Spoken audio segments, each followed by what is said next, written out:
Hi, this is Marlene with Miami Ghost Chronicles, and I want to welcome you to another episode of Stories of the Supernatural. Whether you're watching a video or listening to a podcast version, please like and subscribe to us so that you can get notification of when a new show is released. Links to videos or MP3 files can be found at miamighostchronicles.com.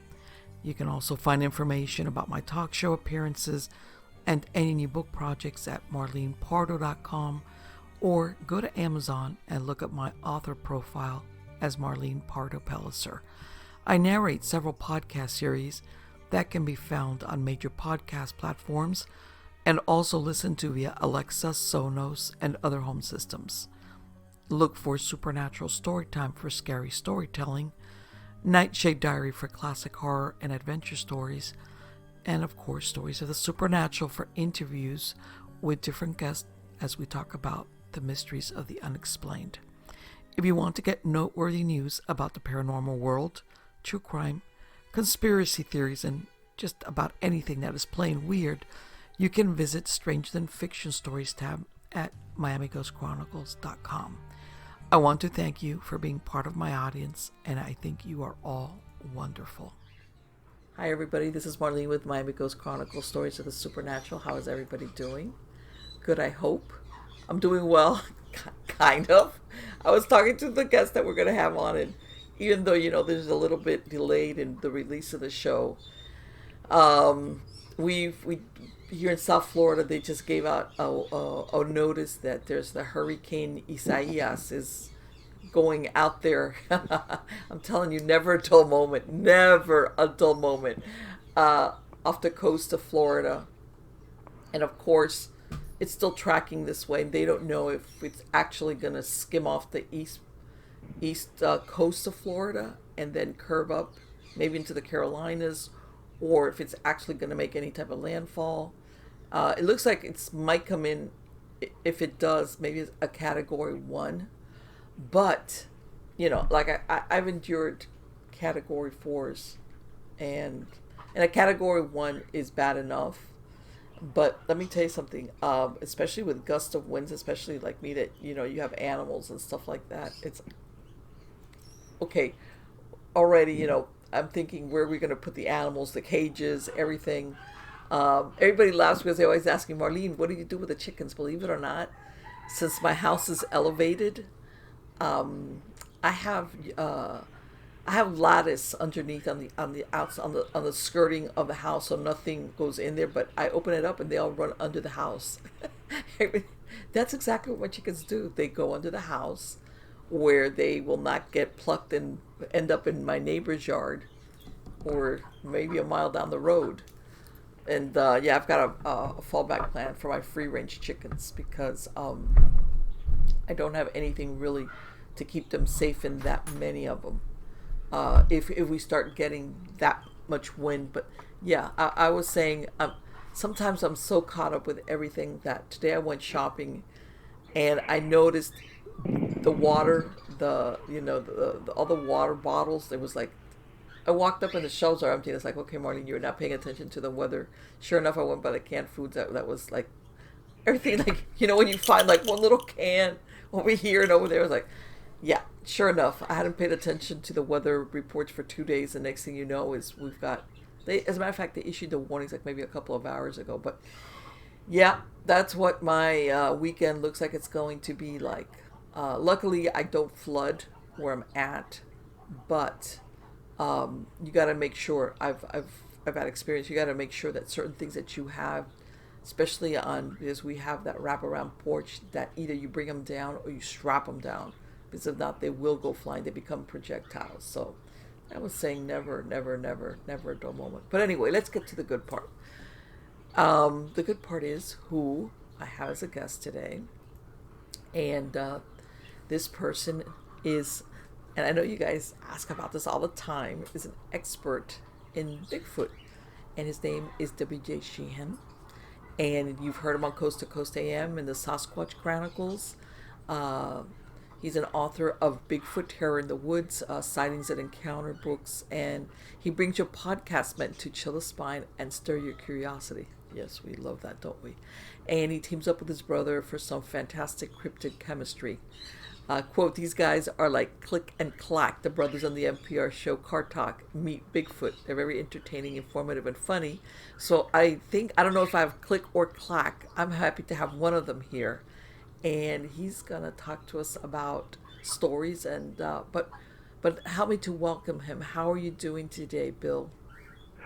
Marlene, I'm doing fantastic, and stay safe down there, whether it be with the COVID or the hurricane. I know it was like, I'm telling you. That's why I was saying. He's like, well, okay, well, that's like one of those. Hey, do you remember 2020? It's like, oh, please, I don't want to remember 2020. At least the way it's going to. Yeah, 2020 is going to be one for the record book. Oh, it's like we're only halfway through this. Like I was like. But yeah, it's one of those like never a dull moment. Right. Some years are very boring, as in they just float on by. But this one's not does not been that so far. But let me ask you something, Bill. How did you get interested in this field of the Bigfoot or the Sasquatch? Well, first of all, who doesn't like a good creepy story? Oh, of course. And, monsters, mayhem, ghosts, schools, UFOs, I mean, it's all grist for the mill. And I've had a lot of experiences. I told you, I think, when we first spoke, I've had angelic encounters. I've had numerous UFO encounters. I've never sighted a Bigfoot. However, I had an interest in this creature, this monster. And one thing led to another, and I believe everything happens for a reason, because I had written a couple of books, non-Bigfoot related, and I work in a huge hospital, and we had a new nurse come to the unit, and he and I developed a little bit of a friendship, a work friendship. And one thing led to another in our conversations. He knew I was a writer, and I was expressing to him my desire to change the covers on a couple of my books. You work with what you have until something better comes along. Sure. And so one thing led to another, and his wife had expertise in all kinds of things, including graphic arts, many years under her belt. And one night I found myself at their dining table discussing my desire to change the cover art. And I said to her, I'm wanting to start a book on Bigfoot. You think you could help me out with that? And she said, yeah. And so one thing led to another, and now I have, 8 books on Amazon, Bigfoot Terror in the Woods, Sightings and Encounters. Mm-hmm. And at that time, I'm in my 60s, Marlene. These two young whippersnappers are telling me, eventually you're going to want to do a podcast, and you're going to have to do this. You're going to want to do audio books. And I was like, hey, listen, man, I write, really, I have no knowledge of what they're talking about or how to get anything done.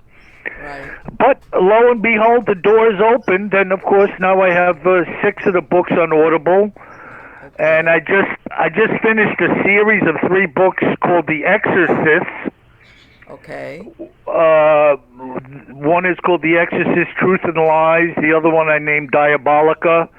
And the last of the 3 is called Full Moon. So I've got all these irons in the fire, and always podcasting, always interviewing, and you cannot believe the amount of accounts that are coming through to me via both the book or the books and the podcast. The people I talk to are incredible and extremely credible, I may add. Yes. So, I put on the inside the cover of my book, when I wrote the first one, if you've seen something, say something. Mm-hmm. And I was inviting people to come in and tell me their accounts that I hadn't spoken to before. And now, of course, with the podcast and having a link, BigfootTerrorInTheWoods.com, they could just contact me there. And I regularly get, emails from people. And then, of course, I ask them to call me if they have something to say, or if I want to hear more about what it is they encountered or saw. And so there's this vast I actually have like a network of international detectives working for me now. And they're my audience. They're my audience. Sure, because you know what, people, it's almost like people want to relate to somebody they think is not going to make fun of me. That's right. Marlene, I was talking to a fellow the other night about a Bigfoot encounter he had 40 years ago. Yes. And extremely credible individual. We spent about an hour and a half on the telephone talking about everything under the sun. I get an education from the people I talk to because many of them, like myself, they don't do what I do, and I don't do what they do. Right. And so there's this sharing, this camaraderie. And it's funny because you talk about 2020 going down in the record books. Mm-hmm. But, years ago, and even way before my time, before the internet, before everything else that people think has been around for 1,000 years now, people remembered time frames by major events. Yes. Like the hurricane of 1930, the earthquake in 24, when my father died in 55. Yes. There was a year attached to an event, and to them it was a marker for what they're talking about. Mm-hmm. And so that rocking chair on the porch conversation with a cup of sweet tea in your hand, people would chit-chat and kick around what happened to them and what the story was. And that story would continue through the years, and in some cases it was a Bigfoot account or the landing of a UFO. Yes. Or some type of angelic visitation when Aunt Marge died. Right. There's all these stories, but they were all wrapped around a history that is passed down. People, we seem to have lost that today. Right, and it wasn't meant to be shared. It wasn't because you were going to put it out. It was like just amongst the family or friends. And I tell everybody, I remember when I was growing up, usually after dinner, when it cooled down, we would sit outside and, we had like a shade tree and, then there was a night jasmine bush so you could smell it. And my family would sit out there and basically they would talk about, hey, things that were just talk exactly like what you described. And the conversation could drift to different things or things that came up, or did you hear about so-and-so and this happened and, things like that. And I want to say in some cases life was a lot slower where people actually did that. Right. But yes, I absolutely know what you mean as far as sharing that oral tradition. Not because you thought it's just because, or a conversation would come up and then there was, hey, do you remember when that person said that they saw, or when that happened, or blah, blah, blah, blah. Mm-hmm. Then, of course, if you're a kid, you're here listening to all of this, and then you're the next ones that pass on the story. Yeah, now, and another thing that I do, Marlene, and I bet $1 to a donut, you probably do the same. I'm the type of person where I don't hide too much from people. In other words, I will meet you, and at somewhere during our conversation, I'll tell you, yeah, well, I'm an author. I do a podcast on Bigfoot. I want to hit you right in the nose and try to open up or stimulate you to possibly share with me something you've experienced. And I cannot tell you how many times I have done that, and somebody shared with me, well, you know, Bill, no, I don't know, do tell. Yes. And that just happened with me at the hospital the other night. There's a new security guard there. They're always kind of like rolling around. When I say the hospital, Marlene, this is a gigantic facility, 4,500 employees. Wow. Huge square footage of buildings and a college campus. So there was the security guard, and later at night, the hallway was pretty much empty. He was sitting at a security post, and I had seen him. I seen him around, say, hey, how are you, walking in and out. Well, this night I stopped to talk to him. I had 5 minutes, and I did what I just told you. How you doing, he says to me. I says, I'm okay. What do you do? We're talking. I says, well, I have a podcast on Bigfoot, and I do some writing, and I work here. And, oh, you believe in Bigfoot? I said, yeah, I do, as a matter of fact. He says, hold on a minute, I want to show you something. So here we go. So the security guard pulls out his iPhone, turns it towards me, and says, check this out. That's my brother's hand, and that's a Bigfoot track. His brother was hunting on the Appalachian Trail in western Pennsylvania, and came across a beautiful Bigfoot track, and he took a picture of it with his hand laying next to it. He was taking a picture of his own hand for size comparison. Right. But I asked him if he would send it to me so I could post it on my website. A couple of days went by. I didn't get anything. I ran into him again. I said, hey, what about the picture? He said, my brother doesn't want it on the internet. And I was like, you gotta be kidding me. His face isn't there. His name isn't there. I know. He just doesn't want it there. Wow. But this is kind of odd stuff that goes on. I played my cards. He spoke to me, which is something that happens. And I was like, wow, here we go again. But I couldn't retrieve what he had shown me because his brother didn't want to put it up. Now, why? Who the heck knows? Right. Yeah. But people are funny critters, man. Yes. And you'd be surprised. I'm sure you've heard stories from people that they've never told anybody. It's just because you're a sympathetic ear.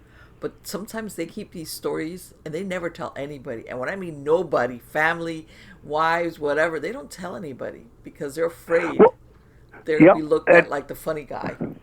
Yeah, well, I was on the phone with this guy the other night, as I told you, for about an hour and a half. His sighting, his encounter was 40 years ago. Okay. And during that lengthy conversation, he had told me that there was a number of times when he shared the story with certain individuals, and they jerked him around about it, Mm-hmm. But he had told a few people, and really to a person, everybody, thought he was full of you-know-what. Right. And he said to me, you know what? I figured I'd call you. You sound like a regular guy, you and your brother, and I've read some of your books. And I says, you know what? I'm going to call him. I'm going to tell him about it. And then I asked him to call me because, you could tell me about something in an email, but I want to speak to you. I want to interview you. I want to know everything. Right. And because the details, Marlene, the details. Yes, of course. Everybody, when you get into the details like a good detective, you start to uncover similarities and a crumb trail that is very similar to the crumb trail that Bill told me or Marlene told me. And it's in this like interrogation that the evidence unfolds, and you realize like, wow, the same thing is being seen here as over there, or that's very similar to what so-and-so told me. And none of these people know each other, by the way. Right, yes, exactly. Isn't that fascinating? Or that you can offer them and you tell them, well, guess what? I have somebody else that told me something similar. And you can almost see like they sigh like, really? Like, yeah. That's It's great. like a relief. It's like a relief to them. Yes. Because, there's a comfort zone in speaking to certain people. Somebody who's like-minded, somebody who plays guitar well, likes to have a conversation with somebody who also embraces playing the guitar. Yes. If you're having a glass of wine or you're sitting around, you don't really know anybody, and all of a sudden I say, well, I play a little guitar. Oh, really? Now, the evening has become a little better for that individual because they don't know anybody in the room, Yes. And Exactly. the Bigfoot, the paranormal is the same way. I mean, you can't believe the ridicule that I take opening my mouth about the subject matter that I speak about, which we'll be speaking about tonight. We are speaking about it. Yeah. Yes. But I don't let it bother me because I'm a big SOB, and if somebody wants to really take it up with me, they're not going to do it. Right. See, you could poke a little fun, you could ridicule and this and that, but I stand my ground. I don't back down for any of them. And, you could laugh, you could cajole, you could chuckle, but when I tell you something, I mean it, and that's that, so Right. that's that's, go ahead. No. What I'm saying is that, and you know what? And also, there's some people that in front of other people, they'll like, oh yeah, but then off the record, they will actually admit to their own experiences, but they don't want anybody else to know about it. Right, and you're right. On the side, when it's one-on-one, mano a mano, Yes. the story changes. Uh-huh. Actually, no, Yeah. I don't know. Tell me. And that is exactly why I bring the subject matter up. Because, look, this is a part of my life. I'm not, you don't write 8 books on Bigfoot and 3 books on The Exorcist if you don't think there's something to this. Right. I mean, I guess you could. I could be like one of these thriller writers that the next Navy SEAL episode or something, and the entire thing is fabricated. But I'm not. So, Well, you know what? it. There's a lot of people. I used to belong to MUFON, and I used to go to some meetings out here, and we would have people that belong to, especially like law enforcement or the military, and they would have experiences, and they said, you know what, we keep quiet about this. This could be a career killer, and, and they just keep it because they said even though it's not supposed to affect your potential, let's say for promotions, you don't want to be that guy. So Right. a lot of them kind of have to wait till they're retired or they're not there anymore before they actually open up and talk about some of their experiences, whatever it might have been. But they Yeah. never want to be labeled somehow like that's going to follow you around. Well, you look at look at all the pilots that don't want to talk about the UFO encounter because they're afraid they're going to lose their ability to fly the plane. Sure. So I don't blame them. yeah, well, look, if you're knocking down $250,000 a year and you've been doing it for 10 years, I don't think you want to lose that tomorrow. Well, this is the thing. Even and this is the what people say. Woulda, shoulda, coulda. Yeah, your boss should not do that, but that doesn't mean anything. It's what they actually end up doing. That sometimes is yeah. And I've heard of that. That a lot of guys. It's like you know what? Yeah. Or they'll have a boss or a friend and say, "Man, shut up! Don't talk about that anymore." Mm-hmm. Or and it kind of follows you around. Years will have passed. And it kind of attaches that you were the guy that happened to, or that you said you had an experience. So I know a lot of people, depending on what it is, just say, look, forget it. I'm never going to talk to anybody about this because I need to earn a living. On our podcast, we kick around a lot of data. We investigate a lot of stories. We look at a lot of pictures. I read a lot of accounts. And then my brother and I kick it around. You know, Right. what do you make of this? What do you think of these pictures? And look, it's a subjective thing, am I right? You know, Mm-hmm. but I'll tell you this, to harken back to something we were just mentioning 5 minutes ago. When you start to see the same things developing from Saskatchewan, Alberta, to Oregon, and then in Louisiana and Vermont, there's got to be some type of connection there because you're talking like the four corners of North America and people from all walks of life having similar experiences. Their descriptions, the things they say they hear, what they feel, Yes. how they feel mentally and physically.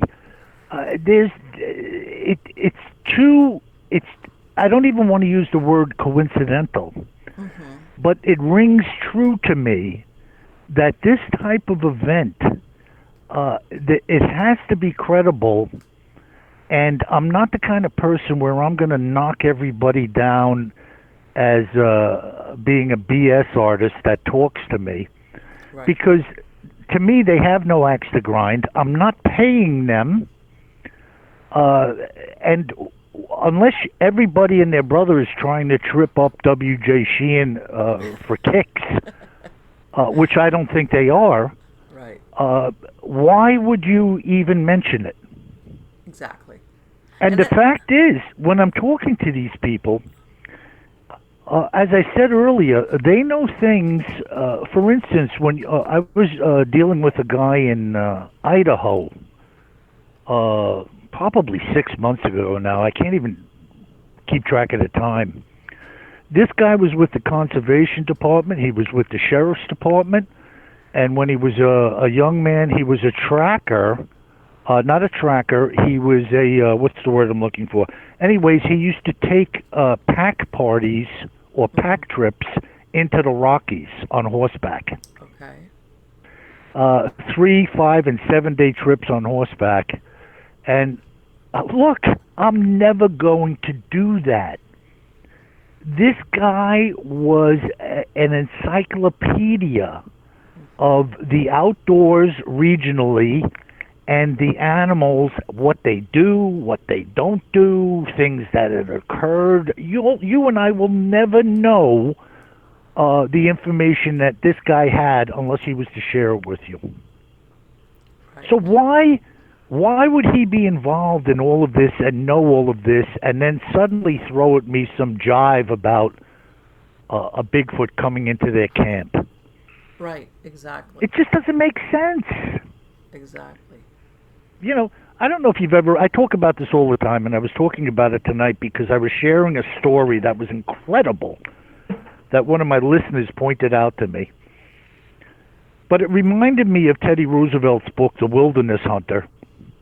And Teddy Roosevelt, of course, everybody knows who he Mm-hmm. is. And he had the Bauman encounter in his book, The Wilderness Hunter. Now, the Bauman encounter is about, was told to him by a trapper he knew.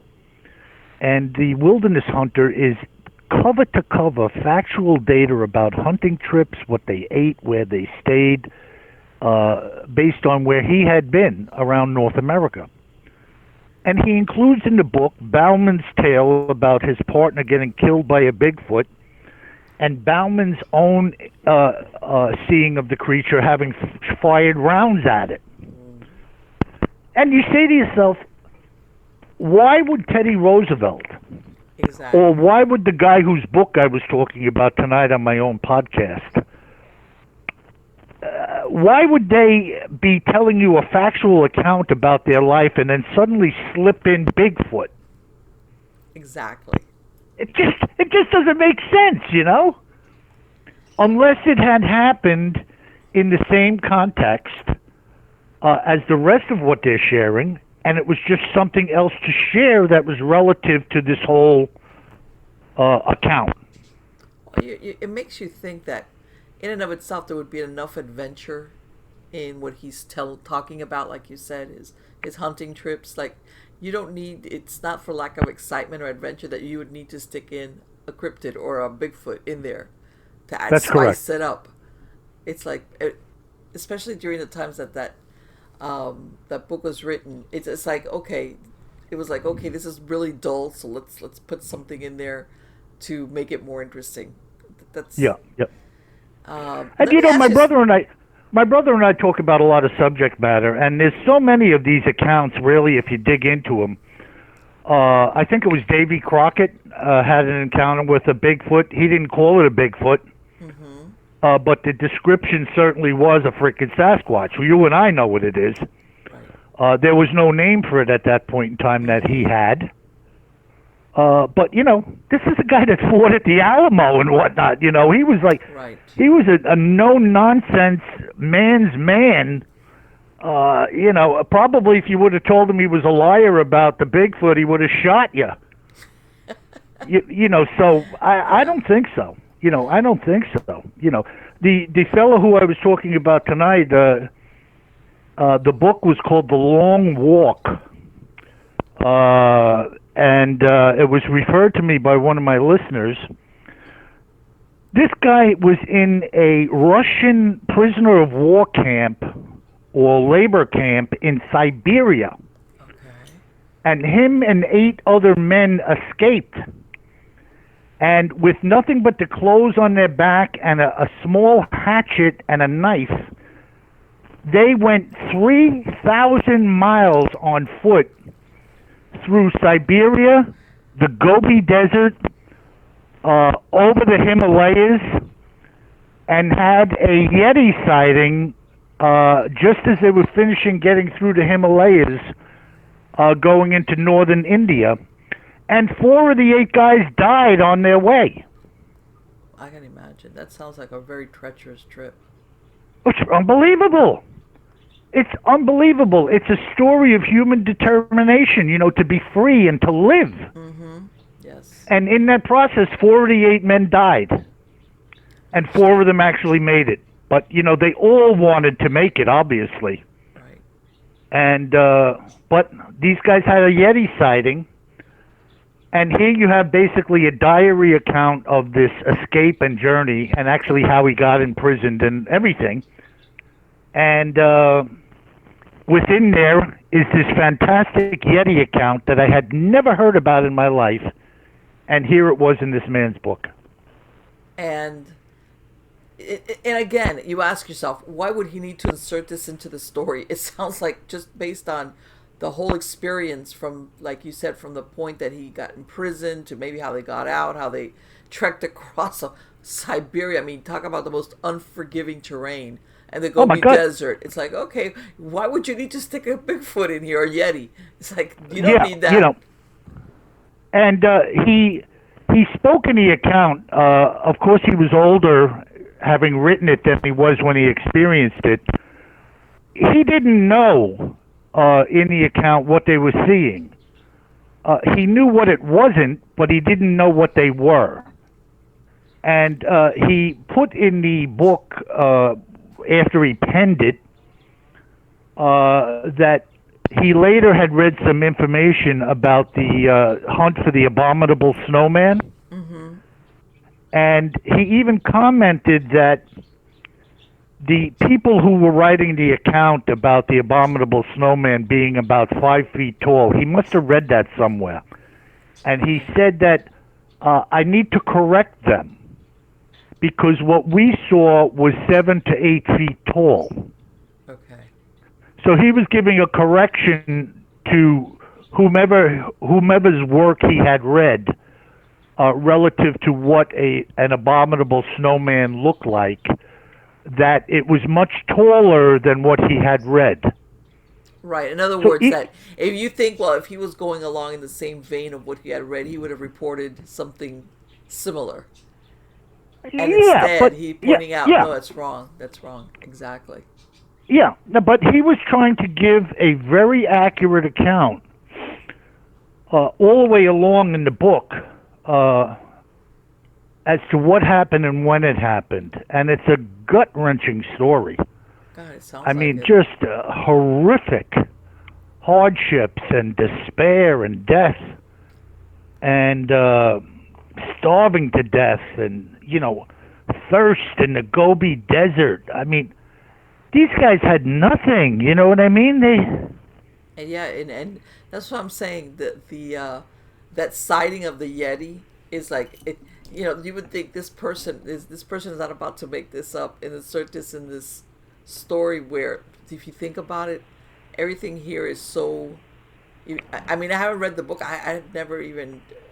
You know, it's got to be so riveting. Like, who needs to put a cryptid into the story with just the facts alone of what he went through? Let me ask you something, Bill. Do you and I know, do you think, especially of all the stories that you heard, is Bigfoot friendly or unfriendly towards humans? Say it again. It just our connection cut out for a second there. Do you think that Sasquatch or Bigfoot, are they friendly or unfriendly towards humans?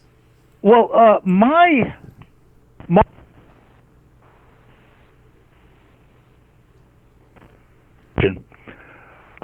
and it is that the Sasquatch creature is like a human being, and I'm not saying they're part human or any. I'm not even remotely suggesting they have anything to do with the human race. Okay.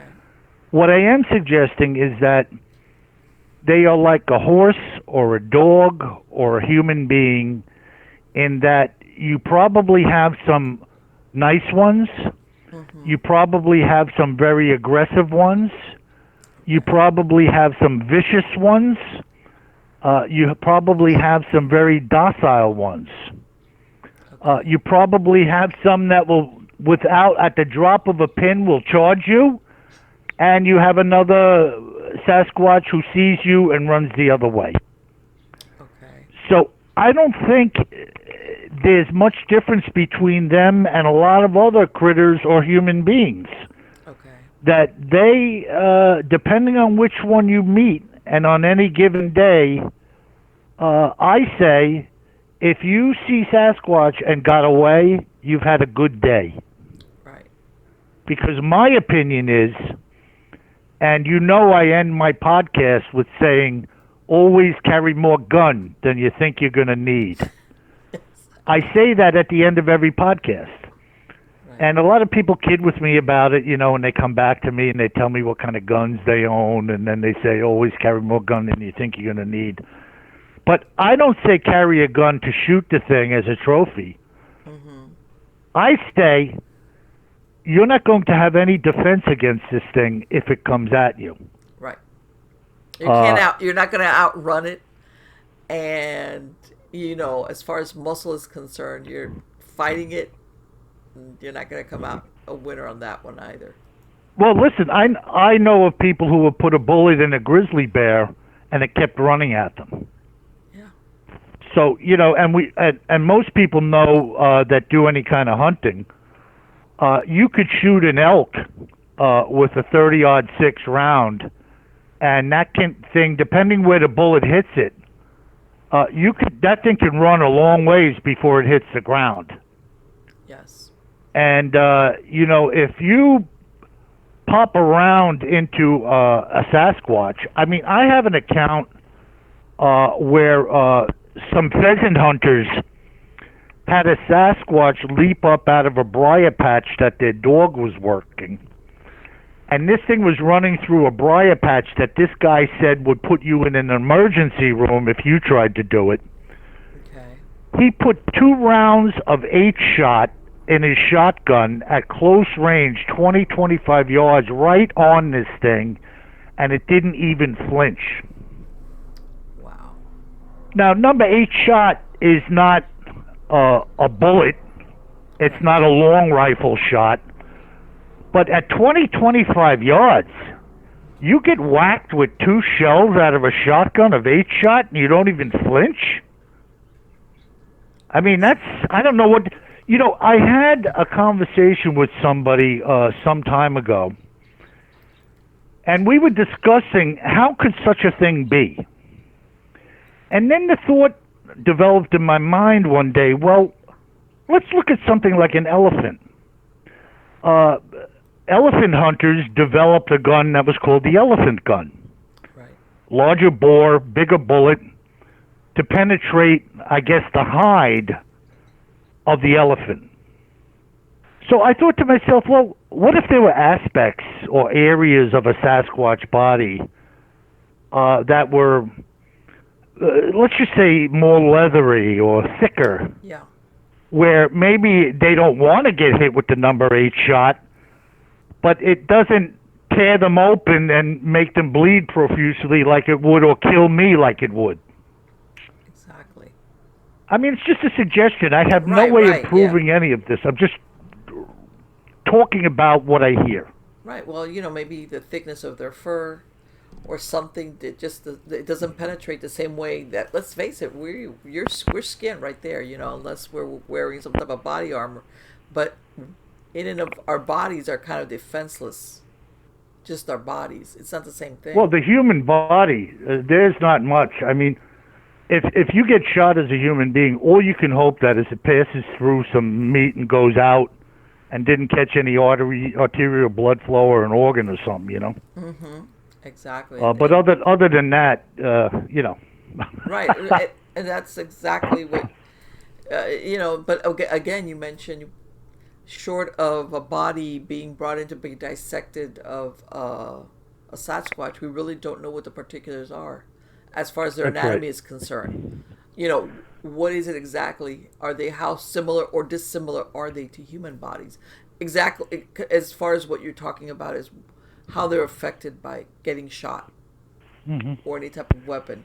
But yeah, you hear, because you hear I've heard some people that, oh, the Bigfoot, I have telepathic moments with them, but they're friendly. They never want to entertain any idea that they could be aggressive. Okay. Yeah, well, I mean, that's just nonsense. To me, that is just utter nonsense. Yeah. I have a feeling that under certain circumstances, and I tell them, I think they're like other animals, that if they're sick, if they're old, if maybe they haven't eaten, just like other animals, when they need to eat, they'll go and hunt or go to places that they normally would because hunger drives them there. Or And what animal, Marlene, is not going to avoid an easy meal in a pinch? of course, or if they're defending their young again, That's right. same thing's going to happen. You're going to get more aggressive behavior for most animals. And look, how many times do people see a bear with cubs and they don't get attacked? Yeah. But then you hear it over and over again that so many attacks occur around a sow with her cubs. Yes. Because So the two statements are equally true. Sometimes there's no attack. Sometimes there is an attack. And that's just the bottom line. That's just the way it is. We're not in their heads. We don't know what's going on. But the best thing is to avoid them. Am I correct? oh yeah, absolutely, absolutely. You see a mother bear with cubs, go the other way Let me tell and you, do not delay. I would. I mean, well, and I mean, you hear it all the time about people that are foolish. And when they go camping, they leave food stuff out. They basically draw them to their camp. Or they get too close because they're taking a picture, and they're thinking, "Oh, it's the bear." Then until it just like goes after you. Yeah, well, Yeah, you hear a lot now of stories. I was listening to a man give an account of a bear attack just last week. As stupid as this sounds, this is what this man does. He's a hunter up in the Pacific Northwest, and he goes big game hunting with a long barrel handgun with a scope on it. I mean, he had like a 44 caliber Smith & Wesson with like a 14-inch scope on top of it. Huge barrel on this gun, and he goes hunting for large animals with this handgun that shoots a big shell. So he's carrying a big one of these like industrial-sized bear spray containers. It looks like a fire extinguisher. He sees this bear, and it doesn't look like anything's going to happen, and all of a sudden she starts to charge. He said the bear was running 35 miles an hour. Yeah. 35 miles an hour, he's saying this bear was running. Good luck at outrunning that. Coming at him, and by the time it got close enough where he could discharge the bear spray, the bear ran right through the spray and mauled him. Oh. Then she left him. He realized none of his organs were damaged. He was cut up, bitten, stomped on, and he got up to try to get away. 15 minutes into his walk, trying to get back to his vehicle, she comes at him from another direction and hits him again. Oh, she came after him? Yeah, and my brother said, you know what the bear was doing, Bill? That bear went to chew her cubs up a tree to make sure they were safe. Okay. And then she came back to deal with him a second time. Wow. And this guy lived. I mean, you see pictures of him. He was bitten and cut up something bad. Bones sticking out of his arm. Cut up his head. Bites on him. Stitches all over the place. And, but so, why do you think I say always carry more gun than you think you're going to need? A can of bear spray isn't going to cut it. No, especially how close does that thing have to be? Also, Well, for you to just... I guess if you don't hit it just right, this bear came right through the spray. Yeah, of course. And I guess all he did was pee it off with the spray where it could still fight and bite, and it still left and was able to come back again having been sprayed. Now, I'm curious, is he going to continue with these excursions, did he say? No, he did. The interview ended before he got into any of that. Okay. I was just like, is he one of these, like, yeah, but even though I've, like, almost, like, saw my life flash before my eyes, I'm still planning to go keep doing this. Yeah. And like, all right. And yet, Marlene, you've seen all the shows, as have I, of these people stomping around the woods with Yes. infrared binoculars and looking around, no armament, looking for Bigfoot, and I'm like, man, you guys are out of your minds. Well, exactly. I see that a lot. And it's like, yeah, and I tell everybody, back in the 80s, me and my husband, we had just had our daughter. This is the kind of stuff you do when you're young and foolish.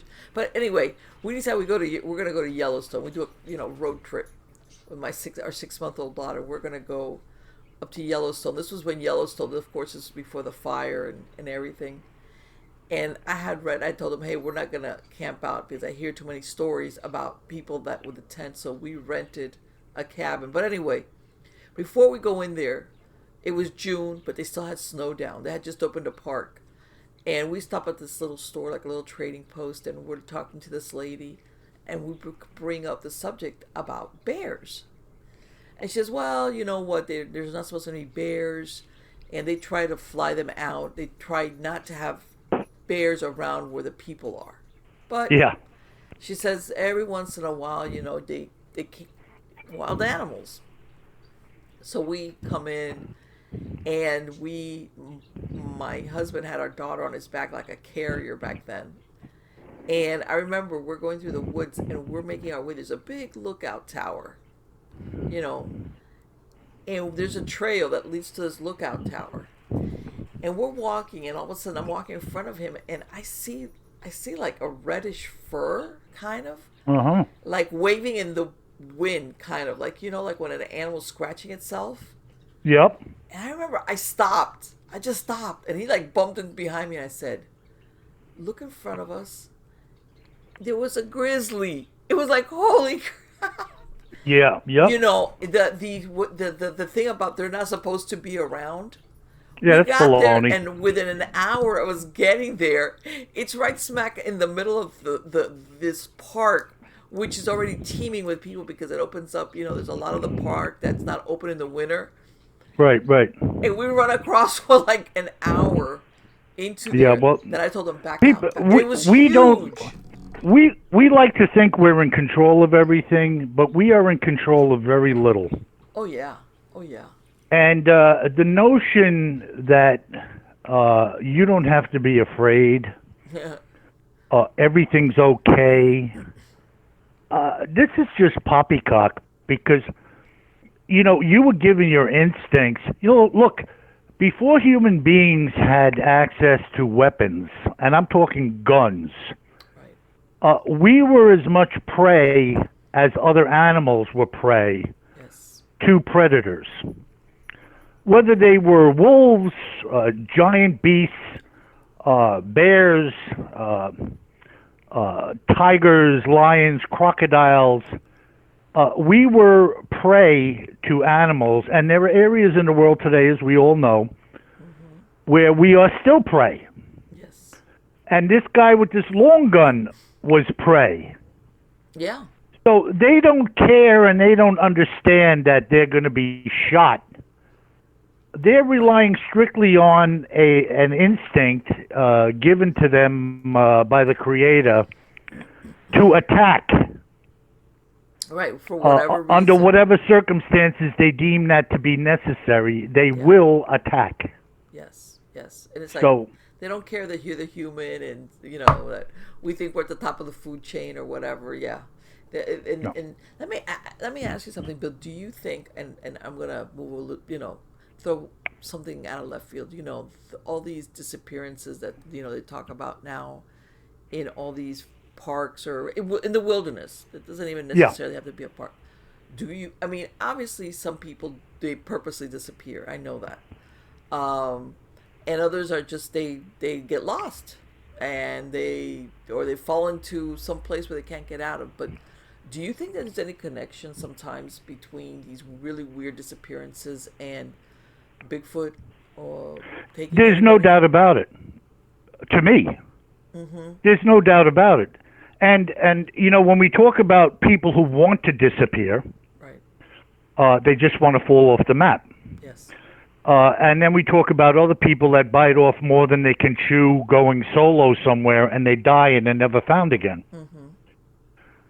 But then how about a party of 5 walking down a trail, everybody's whistling Dixie, and then all of a sudden they turn around and say, "Hey, where's Bill?" Exactly.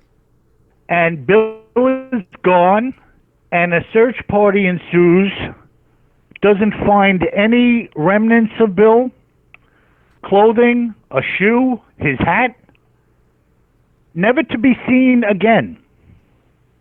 Now, if you were the victim of a cougar attack, You'd hear you highly doubtful that there would screaming, be no blood, you name sound. it.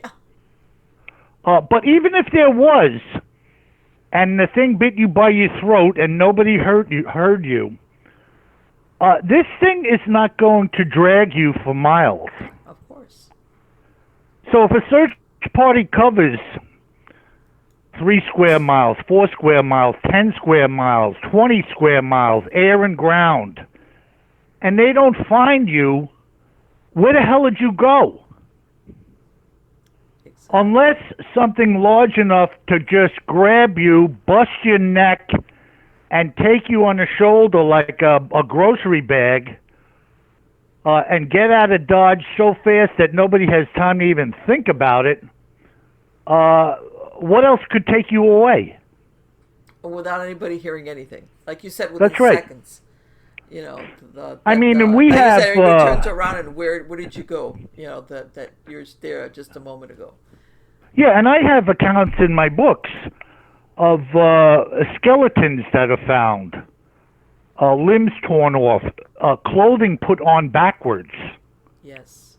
like clothing was removed and then put back on. Figure that one out. Right. But who the heck puts a shirt back on the person they took it off of and doesn't know that the buttons go down the front? Exactly. Or puts boots back on feet. Now, I don't even know what that's all about, but puts boots back on the feet on the wrong foot. Right. Or they're found in terrain that's been searched before a bunch of times, And now they're there. and now they're there. I mean, just like, what the heck? I don't even know what to say about that. It's all speculation, but it's certainly a mind blower at the very least as to what occurred with that individual. I mean, there's no, what? They did what? They found what? And you just shake your head. Exactly that. It's very. And again, when you rule out, all the different reasons or variables and you extrapolate, there's still too many and under unusual circumstances for them to fall into the either voluntarily losing themselves or just lost. Or like you said, you're with a group of people. This is Now, if that was your idea, why would you wait to be with a group of people before you disappeared?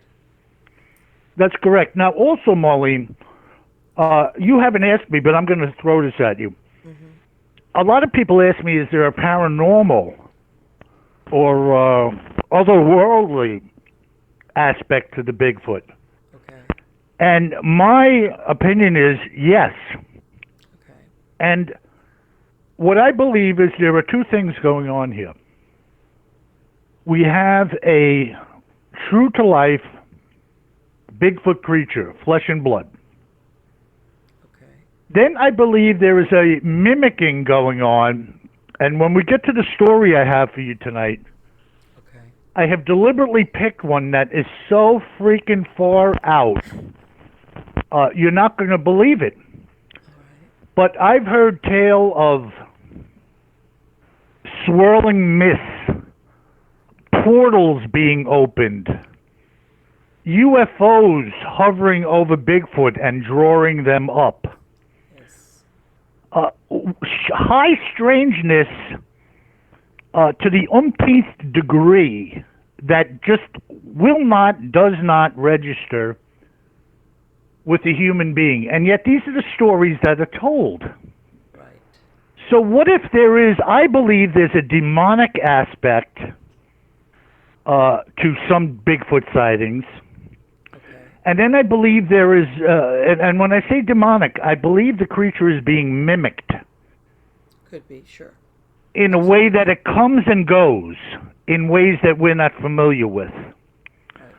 You'll see infrared pictures. Did you happen to catch the series of shows, Expedition Bigfoot? I probably have, to be honest with you. I've seen so many of them that sometimes I lose track of. I'm almost 100% sure if I didn't catch on, I probably did see it. Okay, that was a series. Who were the people involved? That's normally how I remember them. Who were the people that? Yeah, it was a series that was on this past year.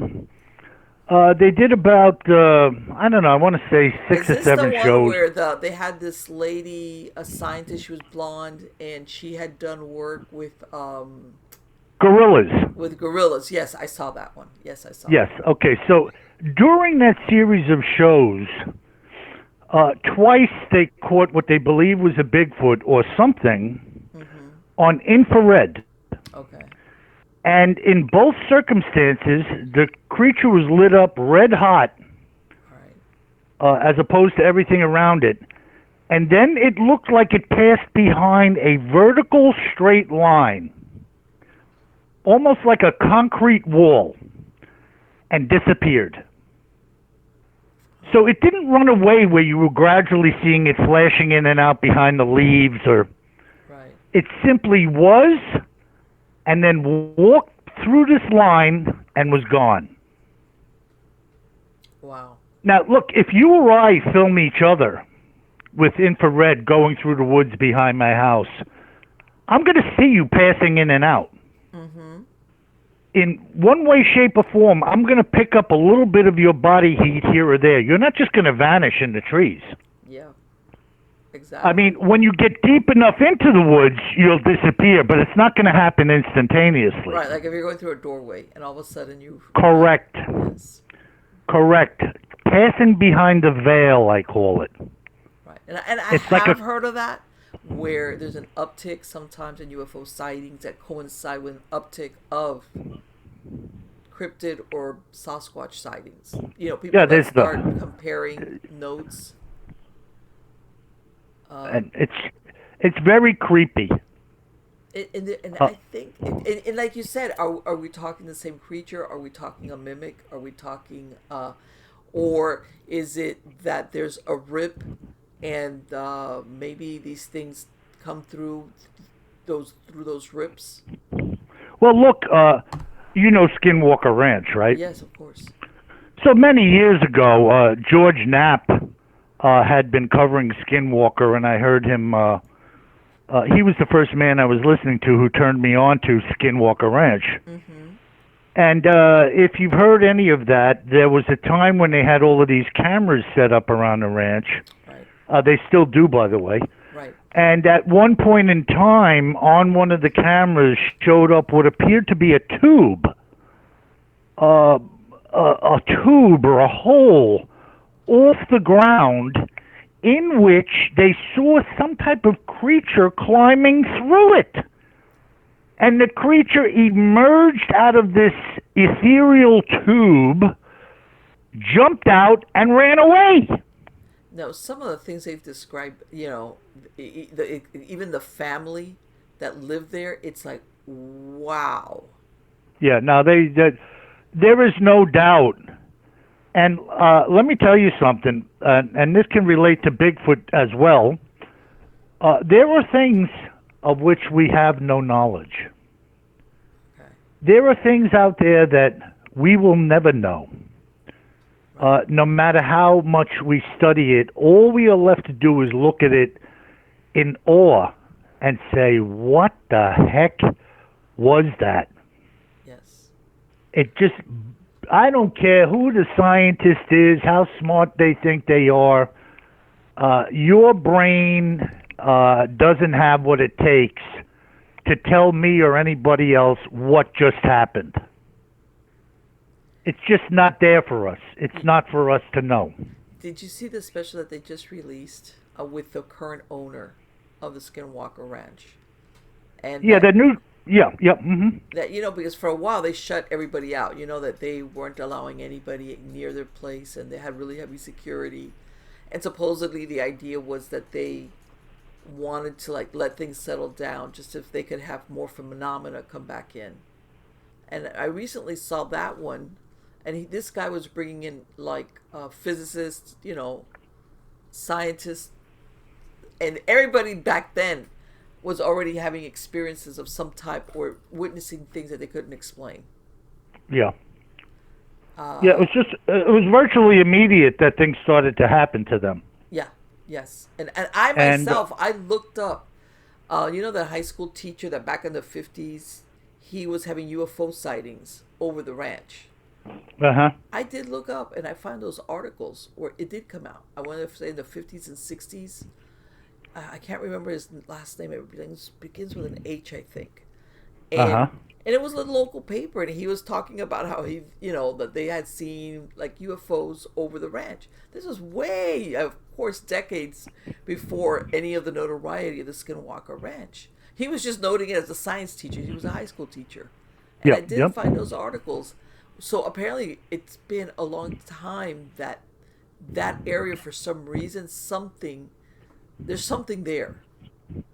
Well, yeah, and before the age where everything is instantaneous, and now, by the way, people don't believe it because of the instantaneous nature of the news.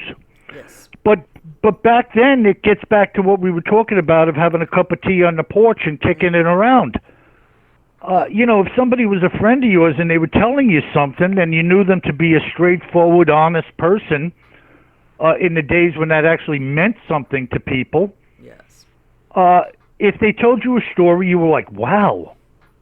You didn't say you're an idiot and then pick up the telephone or send an email to somebody. You can't believe what Marlene just told me. Right, exactly. Yes, exactly. The story I was talking about on tonight's podcast, this long walk, this happened in 1941.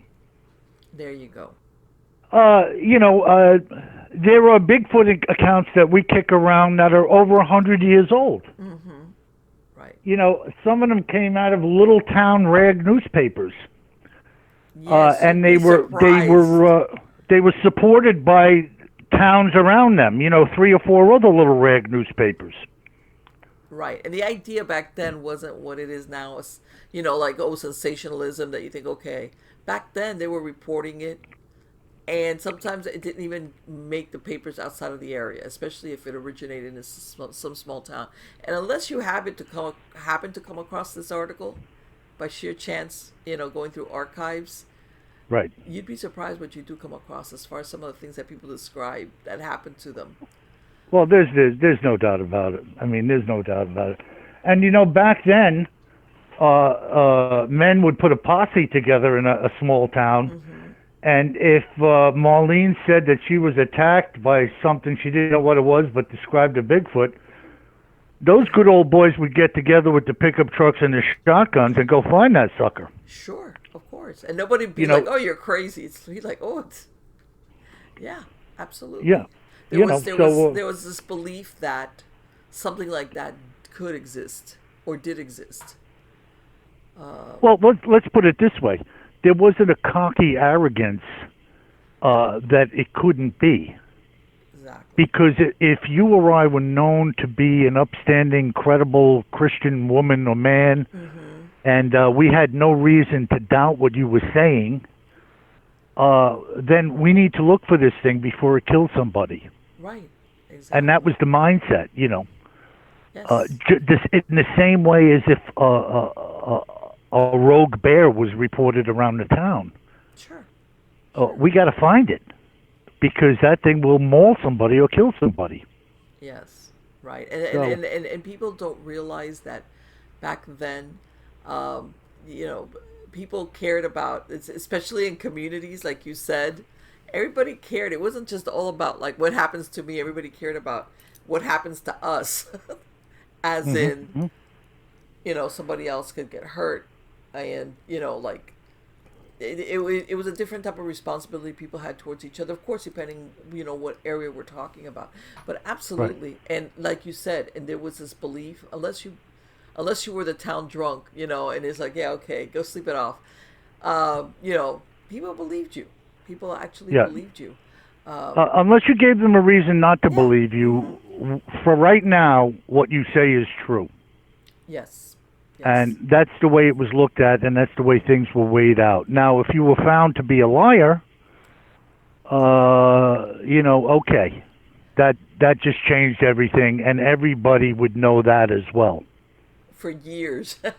Yeah. It wouldn't be something you'd drop. You'd have to leave the town or go somewhere else, Exactly. Now let me ask something, Bill. What about that story that you? I want to hear that story that you said. Well, that there was a paranormal aspect to it, which, by the way, and I don't want to paint the Sasquatch in a negative light, but right. I do find the theory that you talked about, that there is more than one aspect of just something that's part of nature, that there might be another angle to it, or what is seen. Well, let me say something, Marlene, and you can take this or leave it. I believe this wholeheartedly. It's just part of my faith as a practicing Catholic Christian for a long, long time, and I mean, I'm into it tooth and nail. I mean, I can argue the point with anybody. But the scripture says clearly that we should be careful when we entertain strangers. Because we don't know if and when we are actually entertaining an angel. Yes. So angels can take physical form. Yes. They can also be invisible to the eye and yet exert force around you. Vis-a-vis the person about to step in front of a bus that doesn't see it, and a hand grabs him by the jacket and yanks him back and drops him on the sidewalk. Right.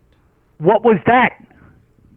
Yes. And the person's now laying on the sidewalk as the bus screams by, blasting the horn, saying to themselves, nobody's going to believe me.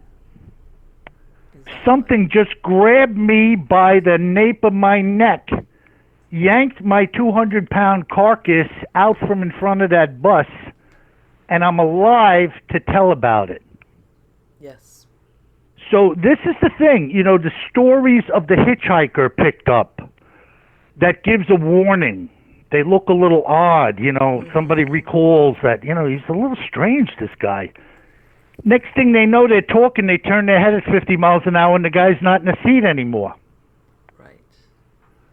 We know the biblical stories back in Genesis, where Abraham was in his tent and the three men came across the desert. They sat down and ate with him. And then they told him, we're going to destroy the cities of Sodom and Gomorrah. And that whole thing. So not only did they have form, they could walk around, they could eat, they could get in your car, so why not? Yes, and I think that there's like an in-between place. That in-between place has things of tremendous evil and tremendous good. There's no doubt. Outside of our dimension that we exist in, it's like and for people, even people that do the remote viewing, they'll call it the middle plane. Okay, and what exists there in that middle plane is you can come across both things. All right, interdimensional beings. Some of them good, or some of them evil. Evil sometimes meaning they have no moral compass as we understand it. All right. And they're willing to destroy. They're willing to hurt.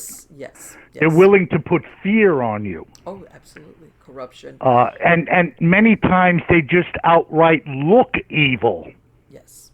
As we know evil. You know what I mean? Mm-hmm. Now, today, of course, we have the capability in the movies to show things that really are horrific. Yes. But I believe that in the demonic realm, many of the things we look at that are evil probably can't cut it with actually how bad they are. Right. So I think people have an idea within themselves of what something really horrific looks like. And then they put it to film. But I think that, like with my new books, The Exorcist, they're fictional accounts based on the reality of what actually happens to people. Now, whether people believe that or not is not for me to prove to you. But for instance, the Catholic Church, since its inception, has been called upon to do exorcisms of those deemed demonically possessed. Right. And the church also has a rite of exorcism. They are prescribed prayers, voluminous in nature, that are said in certain ways, sprinkling of the holy water, lighting of candles, to coerce the demons to come out of an individual. If you go back all the way into the New Testament, there were the story of the 7 sons of Sceva. They saw the apostles casting demons out of people. And when they saw it, they were impressed. So they went to cast a demon out of somebody. And the demon came out of the man, and he said, Paul I know, and Peter I know, but who are you? Right. So these guys didn't have the authority to deal with the demon, and the demon jumped them, and the account says that they left naked and beaten. Seven men. Right. Naked and beaten by one demon.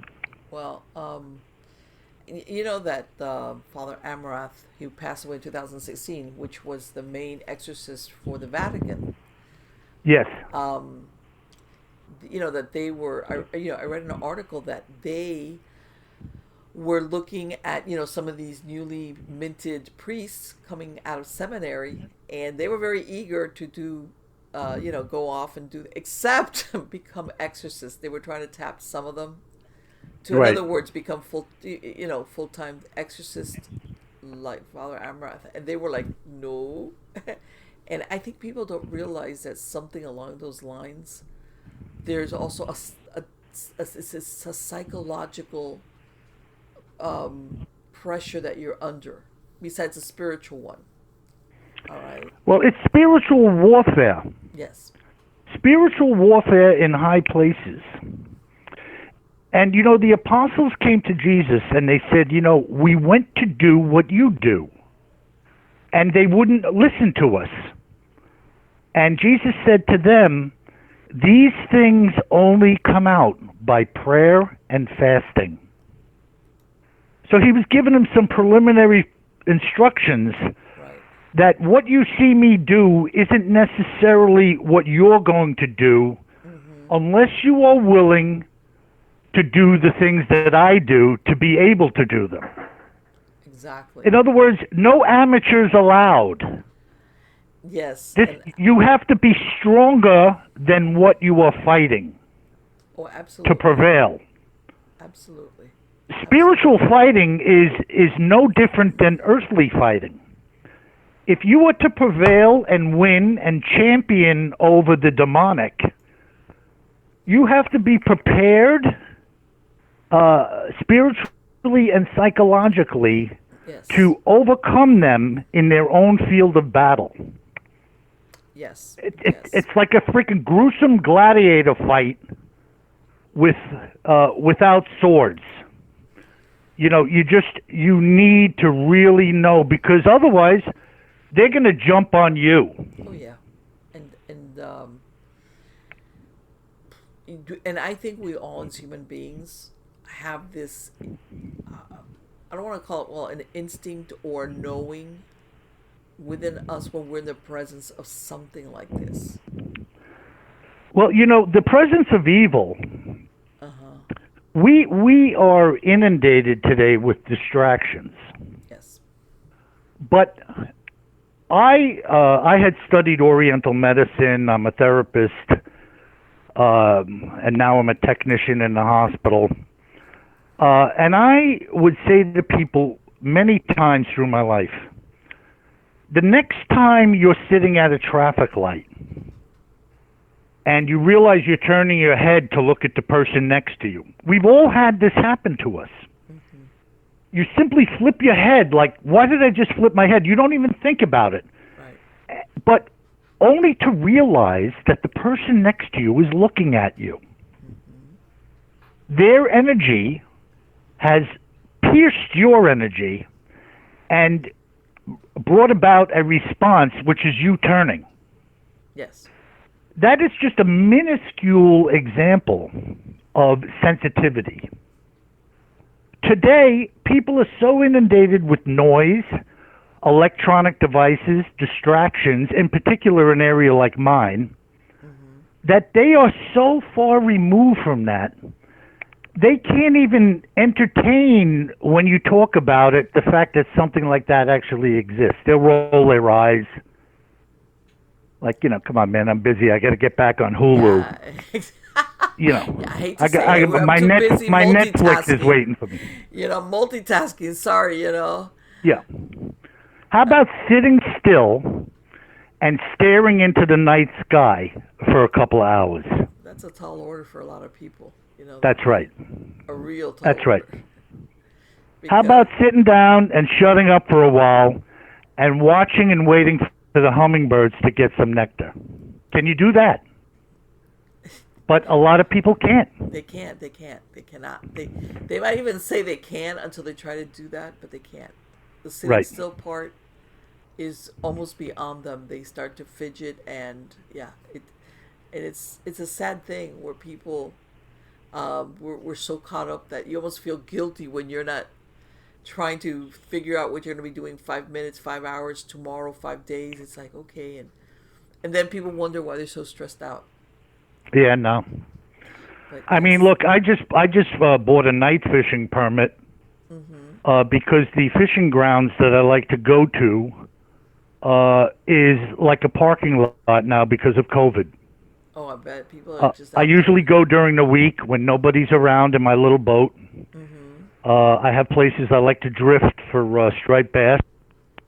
The past couple of times I went out there, and the last time I said to my partner, I'm not coming back until this COVID is over. Because people have nothing to do, and everybody and their brother is out on the boat because they're not working. And even during the weekday, it's like a busy weekend. Yes. So I bought a night fishing permit. And the night fishing permit is for the Atlantic shoreline over by me. Okay. And I can go there after the beach is closed to the public. I could park in the handicap spots because nobody's around. Uh-huh. And I go down by the beach with the swishing and swashing of the ocean's waves under the blanket of the night sky and the stars. And I could just get lost. Yes. And that Feel the does. wind, feel the wind, pay attention to the tug of my line, and just go away. Let me tell you something. People don't realize I'm a fisherman myself, or fisherwoman, or whatever you're gonna call it. But you know that old Sure. commercial, "Milk does a body good." What you describe does a soul and your mind good as well. And I've been fishing, and let me tell you something. As far as because down here I'm very close to the Florida Keys, I do a lot of saltwater fishing. Um, Absolutely. and let me tell you something. When you're out there, you just forget about everything, Yeah, and, everything. and you're taking everything else in. Yeah. Yes. You notice bait fish in the water. Mm-hmm. You notice little ripples. You know where little eddies are. Yeah. You're taking in the birds jumping around or flying over you. Yes. You're reconnecting with life, with the planet. Yes. And it's something that if you spend every day in the hospital and come home to turn the TV on and go up to Costco and head down to the pizzeria, I do that a lot. Yeah. But I can't be doing that all the time. Of course, you You know, need. Yeah, you need that. Let me tell you something. That disconnect time. Uh, people. Let me tell you something. It's better, and that's the thing. Sometimes people think I have to go to some far off place like Bali, so I have this, moment of introspection. It's like not really. You could probably do it because going to the park or doing what you described is just a question of that aloneness, that or that thing where you live the now, the moment. That's it. That's well, if all you think you're. if you think for a minute, Marlene, about get to Bali, Hmm. the rat race of the packing, the ticketing, the airport, the planes, the Yes. that's hardly worth the event. Right. It's like you need a recovery too when you come back from vacation. Like I'm Yeah, and exhausted. if you're like me, I don't even like to fly, so I'd be in the plane chewing my nails. Yes, it does, and I know that. Yeah, we've kind of get sold on the you need to get away, and it's like not really. Sometimes that can be stressful in and of itself. No, that's crazy. But listen, let me read this to you and your listeners. Okay. Now, this is actually the first account in Bigfoot Terror in the Woods Sightings and Encounters, Volume 8, which was the last book I published, and that's up on Amazon. Okay. And I entitled this account "The Coven," Okay. Coven, as in witches. Mm-hmm. And you're going to understand why relatively quickly as I read this to you. And believe it or not, this account is written from here on Long Island in New York. Now, for those of your listeners who have no idea about where I live, Long Island's probably, I don't know, 50, 60 miles long. The furthermost end is Montauk Point. And then, of course, we have Suffolk County, Nassau County, and then we get into the boroughs, which basically lead you into Manhattan. Okay. So we have a fair amount of real estate here where there's not a lot going on, but nothing like, when somebody like up in Idaho talks about going out into the woods. I was interviewing a guy a couple of weeks ago who has 5,000 acres of property. Wow, that's a lot. I live on 1.1 acres, and around here, my property would be considered tremendous. There are places on Long Island where you could spit across the driveway into your neighbor's kitchen window. So, now, I have to tell you that strange happenings, and in this case, the demonic, know no boundaries. Demons don't care where you are, where you live, if you're alone in a family, in a house, at work. If you start to entertain the dark side of things, they will be more than willing to help you out, if you catch my drift. Mm-hmm. So this following account was told to me by Ernie McDonald, a resident of Brooklyn, New York. And the story, as bizarre as it is, lends credence, if you will, to my long-standing personal feelings that many Bigfoot sightings are in fact hinged on the demonic. And if you believe this story as I read it to you, then everything which I presupposed, even in this conversation tonight, is in fact true. Okay. So this is Ernie. In the late 70s and early 80s, I was going through my teenage growing pains and living in my parents' home, which was in Nassau County, Long Island. Now that I've retired as a city cop, a New York City cop he retired as, and live in Brooklyn, the memories of those days in Nassau County and time still linger, as they do with everybody. For your readers' benefits, Bill, and no one else's, there was a period of time when satanic rituals and animal sacrifices were in the news locally in Nassau County. Now, I know this to be true because I was living and breathing here when this was going on. There were reports of murders, blood sacrifices, altars being found in some areas of woods in some of the parks, satanic symbols, all of this nonsense. If my memory serves me correctly, there was even a case where a couple of teens were busted for allegedly killing a young man in some type of satanic-related way. This incident, along with similar stories of sacrifices, were making the headlines while I was in junior high school. I had first made the acquaintance of a couple of the people of whom I'm about to speak in the 8th grade. We were all in the same grade, but they were a strange group of characters. They were wearing clothes which nobody else wore, and were well known as being druggies. Befriending these people was a bad move for me. I was already considering some experimentation in drugs on my own, and I knew they were a source for what I was going to need. And so it was that over a period of time, with, of course, Satan luring me in little by little, he's looking back now, realizing what happened, that I found myself not only buying drugs from these suppliers, but occasionally hanging out with them. It was during the course of my seeing this group on a more frequent basis, it became known to me that I was an uninvited guest on a number of nights that I was looking to hang out with them. For the life of me, I couldn't figure out why, and this had been going on for a number of months when finally I pinned them down while making a buy one day, asking them what the deal was with always being bumped on the weekends from hanging out with them. It was then that this guy, Jeff, looked over to his chum, Freddie, and said, "So what do you think, Fred? Should we invite him?" Well, Fred gave the nod, and they told me to meet them on Saturday night at a specific location. They gave me instructions where to park and said that I should walk over to a certain area of woods alone. They told me to wait there and that they would find me. I remember it being a fairly crummy night weather-wise. I had just gotten my license and wasn't supposed to be out driving after a certain time of day, but I didn't care. I drove to the woods, got out of my car, and walked to where I was told to. After I stood there for about 15 minutes, Freddie came walking out of the woods wearing a strange-looking black robe and told me to follow him.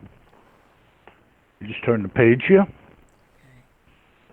I was already wondering what the heck I was getting into, but in the interest of appearing cool, I followed him into the woods. We went deep into a thickly forested area to a point where I could see a fire burning and a number of other people standing in a circle, all wearing the same getup that Freddie was wearing. As I entered into the small clearing, everyone kept their heads down. They were all wearing hoods in a way that concealed their faces, and I couldn't tell if they were boys or girls, and nobody greeted me. Freddie told me to stand at a certain spot. He addressed the group that the initiate, being me, had been brought to the circle. There was a fire going in the middle and a small pile of rocks with a cinder block set to one side. They started to mumble some type of mumbo-jumbo, which I don't recall, which led up to one of them removing a cat from a bag and killing it on the cinder block with a knife. There was this whole kind of sacrificial thing going on, which I didn't quite get at the time. At the end of it, they asked me directly if I wanted to be a member of their coven, to which I said yes. Now, I know it sounds nuts, but that's how it all began. It involved drugs and weirdness as well as my dealers, and so I was all in. Over a period of many months, I came to realize that these kids were steeped in evil practices, calling themselves witches and Satanists. What started out to be something cool was getting more than a little bit overboard for me.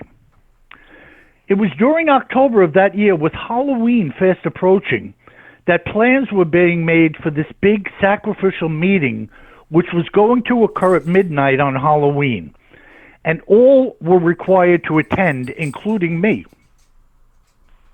I had been going to these meetings on at least 6 occasions, if not more, and had been being exposed to more and more of their practices and literature, which I began to realize was nothing that I had bargained for. The night had arrived, and we all met up in the usual way in the same area of woods. In similar fashion, by the time I had arrived, being told yet again what time to show up, all of the other participants were already there, which to me spoke of the fact that I still was not completely a part of the group as of yet. To be honest with you, the only reason I hadn't bailed out was the fact that this dude was my sole connection for drugs, and I felt as though if I was to stop, I would most definitely be cut off. It was close to midnight as all were once again gathered around the blazing fire when one participant stepped closer to the fire. This person, who I now knew was a woman and considerably older than myself, dropped her hood while everyone else stood with heads bowed in silence. I was peeking out from under my own hood as she began to chant some type of strange incantation, which was followed by her and the rest of the group verbally calling in some type of demon by name. On and on they went, chanting and calling upon this demon to appear, when a faint figure began to materialize within the fire's flames. Louder and louder they chanted as this thing became more apparent with each passing second. Suddenly, the group became deathly silent, as the woman who was leading the ceremony dropped her hands on her head, appearing almost as if she had fallen asleep on her feet. As I stood there, peering out from under my hood, I gazed upon all the others in the group and this demon in the fire. The entire group was standing on their feet as though they were dead. Their chins were touching their chests, and their shoulders and arms were hanging limp. The demon was standing, or should I say floating, within the fire's flames, completely still. It was a horned Bigfoot, a monstrous, hairy beast, which was impervious to the flames which were licking up and around it, and it had horns protruding from the sides of its head, being a miniature version of those seen on a bison. I thought I would crap in my pants right on the spot, and whatever had come over the rest of this group hadn't come over me. Well, I turned and ran like there was no tomorrow, and no one followed. Let's just say I didn't stop or turn to see if anyone had followed, and that was the end of it for me. In the days which followed, I was in fact cut off, and I didn't care, with Jeff telling me that if I said anything, there would be repercussions. Having read your entire collection in the series, Bill, the fact that this demon had appeared in the form of a Bigfoot on that night gave me reason to contact you was a little confirmation of your theory. As I stood there, this thing appeared to be in full bodily form, suspended off the ground within the flames, and yet it was not consumed by them. It didn't move so much as an inch up until the time that I fled the scene. I actually felt that I was in some type of imminent danger had I stuck around any longer. There you have it. Wow. I'm just gonna ask out of curiosity. Did this experience is this what like straightened him out? Like, did he ever say if this was the turning point for him? Well, he became a city cop. Right, that's what I'm saying. I know at some point he had to get off of it. Was this? Because I would think this would be it for me. Well, you know what it is, Marlene.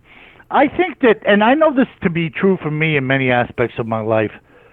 We all experience things that are turning points for us in a variety of ways. Is that not true?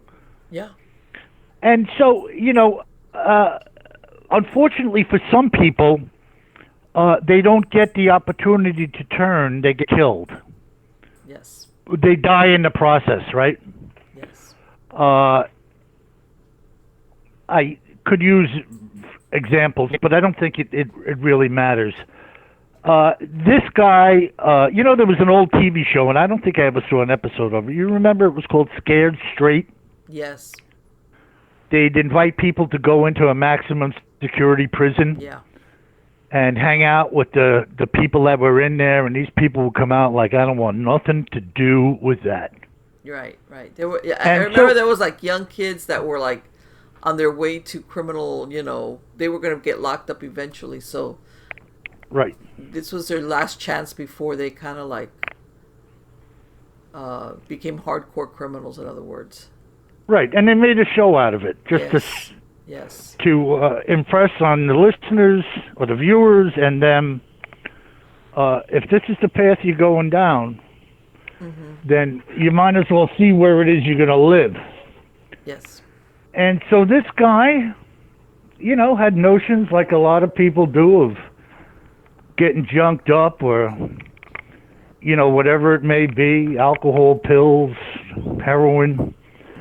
And he had his connection, and his connection turned out to be a little bit more than just a drug connection, I mean, he's very lucky that they just warned him, shut up, don't talk about this, and let him off with that.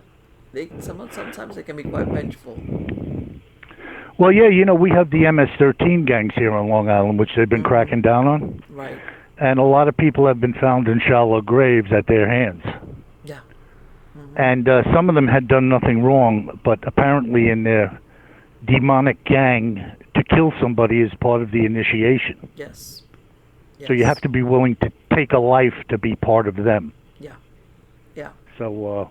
And what people don't realize that sometimes people commit murder, and there's a personal reason, the love, hate, like in other words, there's a personal vendetta sometimes, but to actually go and kill someone that you have nothing against, you don't know anything about this person, but you're willing to cold-bloodedly kill them. That takes a real I think that's of all the, when you look at murder overall, you have got to have no moral compass whatsoever inside of you. Like that, I would say falls into what's a true psychopath. Right. Well, the most precious thing is life, right? Yeah. That's what I'm saying. To kill somebody for no reason other than as initiation into a gang.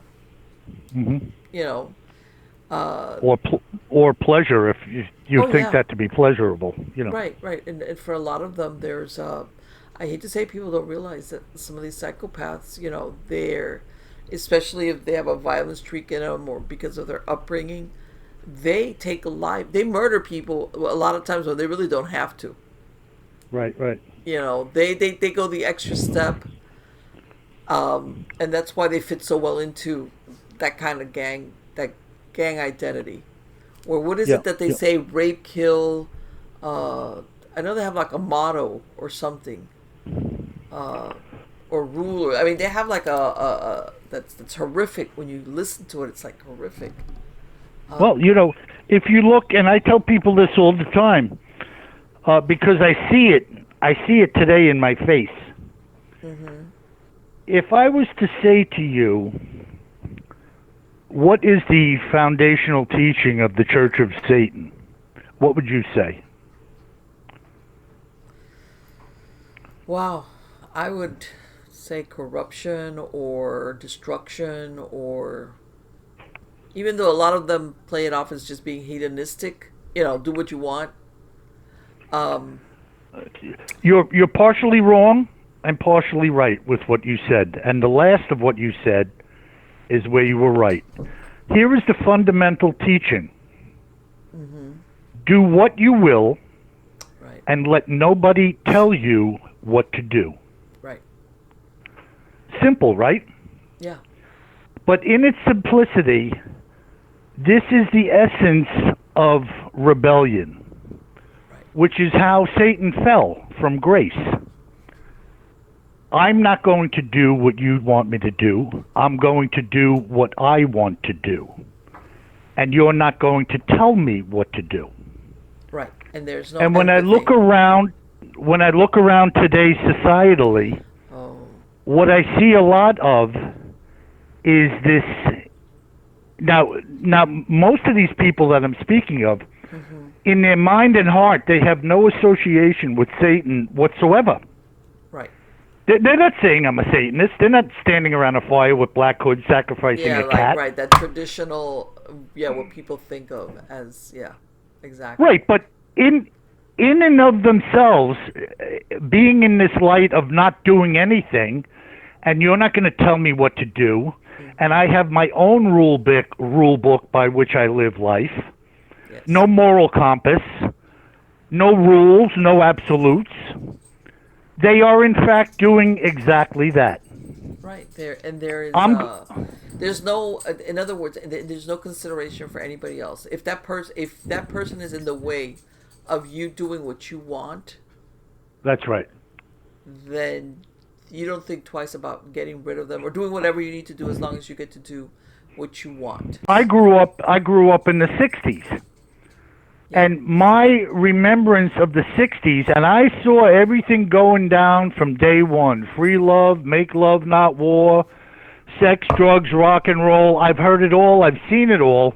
And even back then, as involved I was in such things at the time that I'd rather not admit to, and I'm glad I got away from them, I saw things turning in a way that I said, this is not going to end well. And so I stepped away. And many of my associates didn't. And I don't even know these people anymore. It's funny how you think when you're younger that all the people you're hanging around with, you're going to see throughout your life. Yeah, boy. And then you get down the road a decade or two or three, and you're like, I don't even know these people anymore. I don't even know where they are. Yes. And so I look back and say, those times were better than these times. But, the good old days are relative to who you are and how old you are. Oh, well, of course. And I think all of us kind of do that, what is it, that patina that we put on things of the good old days. And we kind of overlook sometimes some of the, we look at only the good part and we forget sometimes the bad part. Or we kind of minimize the bad parts a little bit. But yeah, I want to say that I think something that definitely we lack today, whether you want to blame it on technology or whatever it is, that life was slower. It was slower, and I think it was better in that aspect. As far as and relationships were truer, I think. Yeah. Responsibility to each other was greater. Yes. People. And friendships were longer, and people knew each other for a long time. And I want to say even people stayed longer living where they lived at. There were, where people would live in their houses very easily, 20, 30, 40 years. Right. And you kind of it's like that community, and then even the people that you knew. Yeah, you would have friends come and go, but there was consistency to relationships. Right, and it's really in that light that even when I interview many of the people I do over Bigfoot encounters, these people are living different lives than I am where they live, and I know that when I speak to them. You know, when a guy tells me, well, Bill, I'm living on 5,000 acres, there's no way that you could be living in an area where you can purchase and live on 5,000 acres that I'm even going to assume for 10 seconds that your life there is anything like my life here. Yes. Just by making that opening statement that I have a house on 5,000 acres tells me I'm talking to an individual, aside from being a fellow human being, that has a way different look at life than I do.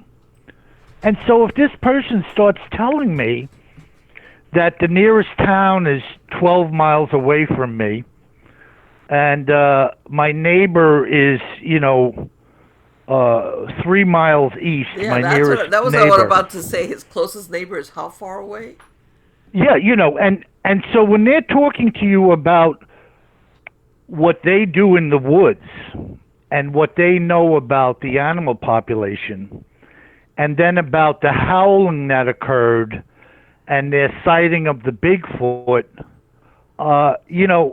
it takes on an entire different meaning to me. Yeah. This individual knows what it's like to get up to quiet in the morning, and to get lost. And I say this all the time. Predominantly, people that have encounters are people that are out doing things that you and I generally don't do, which is getting lost in places where there aren't too many people. Yes. And that doesn't mean like other people don't have a sighting of a Bigfoot running across a highway upstate New York or in New Hampshire or something, or walking on the shoulder of the road in Ohio. These things happen, but predominantly the people that are coming across unusual things in light of seeing a Bigfoot are seeing them because they're out there in the quiet, stealthily walking around. They're in areas that they know. Some of them know these areas pretty well. And then one day, boom, it happens.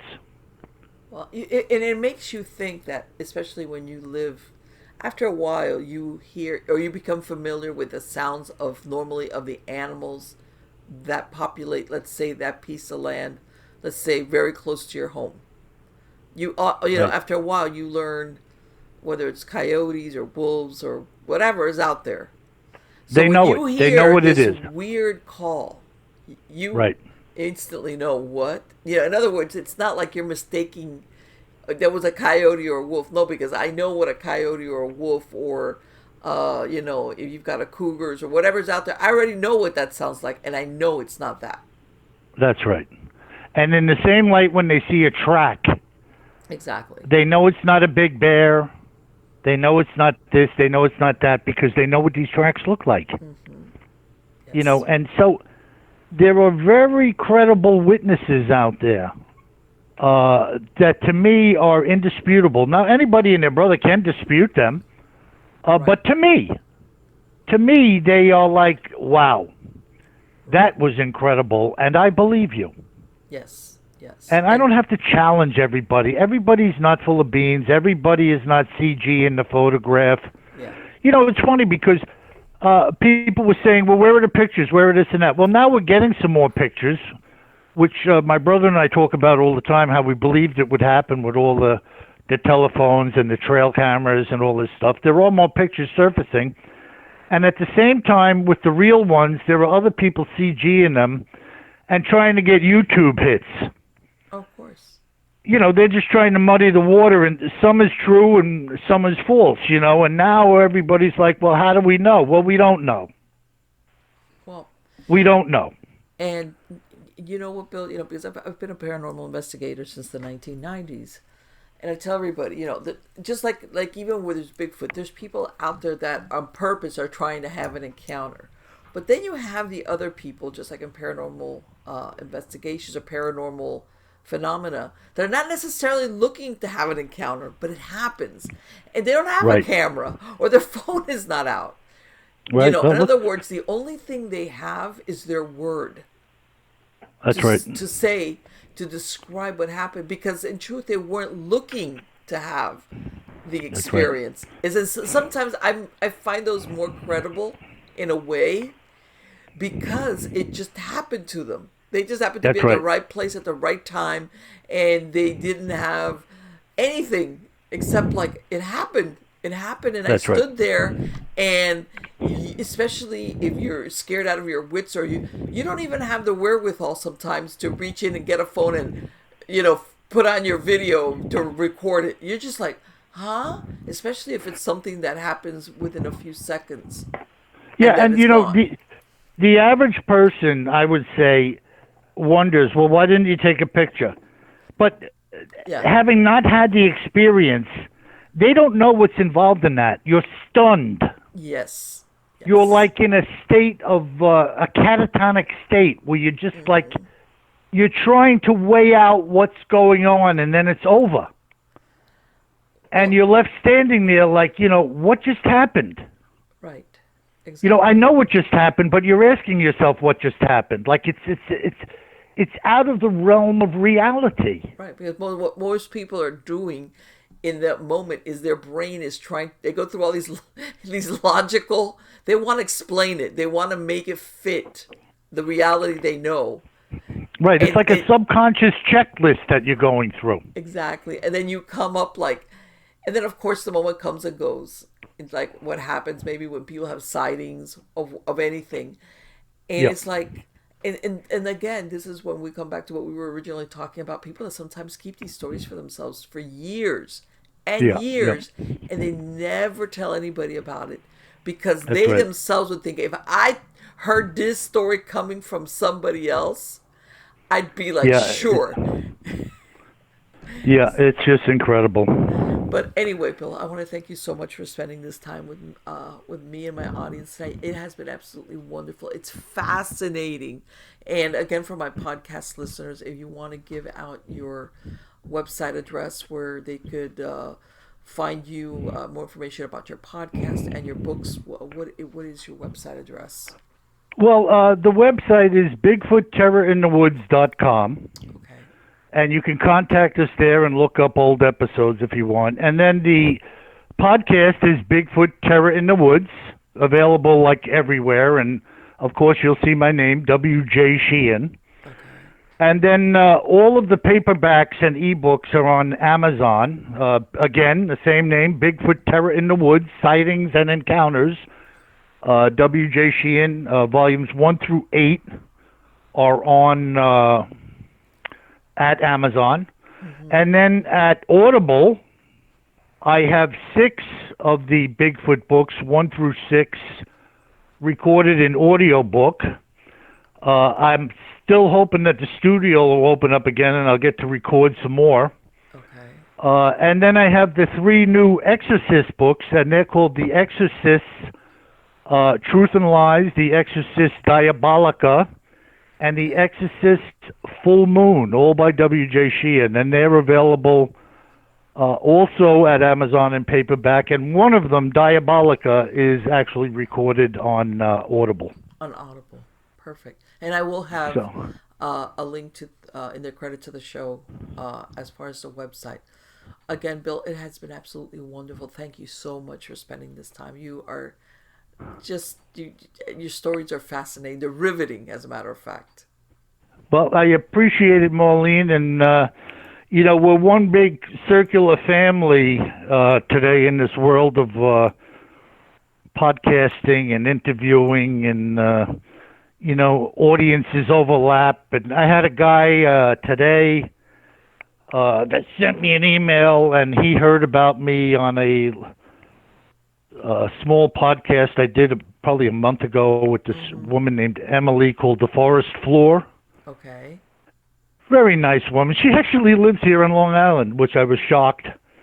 And he said, "Hey, Bill, I heard about you on Forest Floor, and I'm following your podcast now. Great, love to hear all this, blah, blah, blah. But so it's all circular. You don't, Right.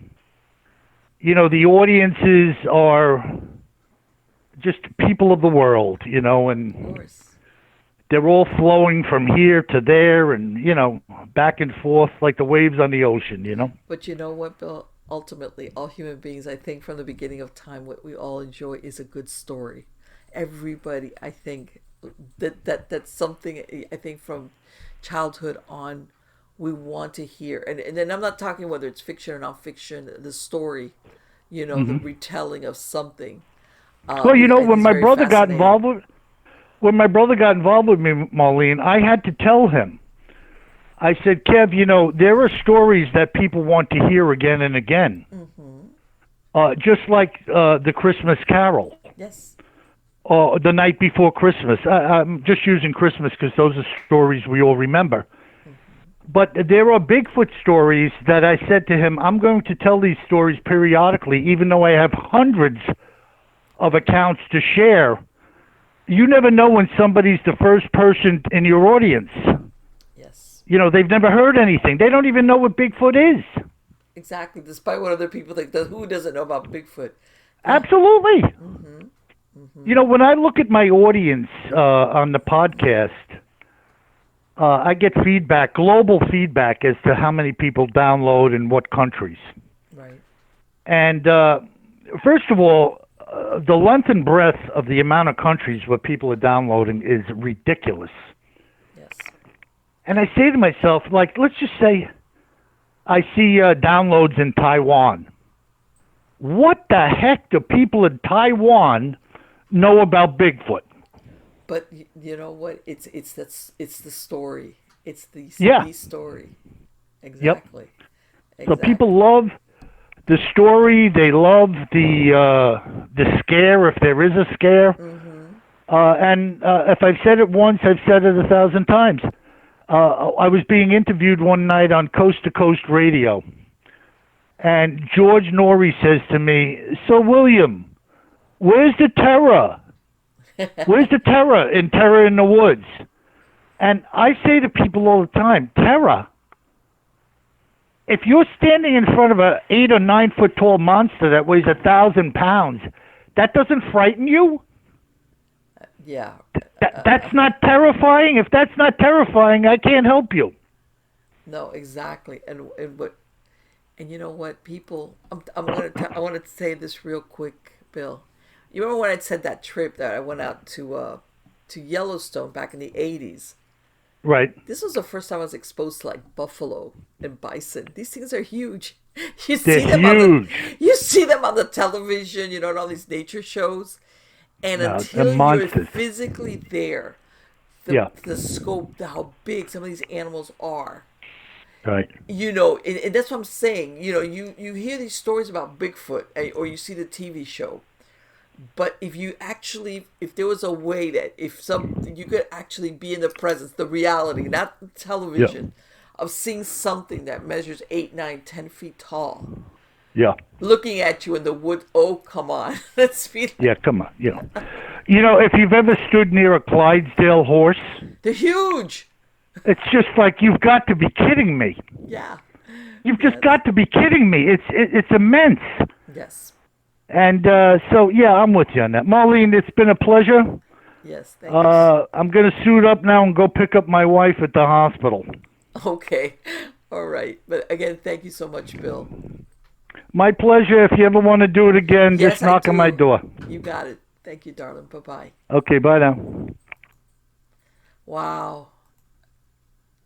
I could talk to him a lot more. There was a lot because we talked before we started to record about different areas. I wanted to go into those books, the Exorcist books, but it was like, okay, I'm gonna leave that for part two of when I bring him back, because that's a whole different show. In other words, even though it kind of overlaps, and it's true, so many theories about Bigfoot or Sasquatch. You have the people that think that they're strictly, um, whether you want to call them animals, humans, or something in between.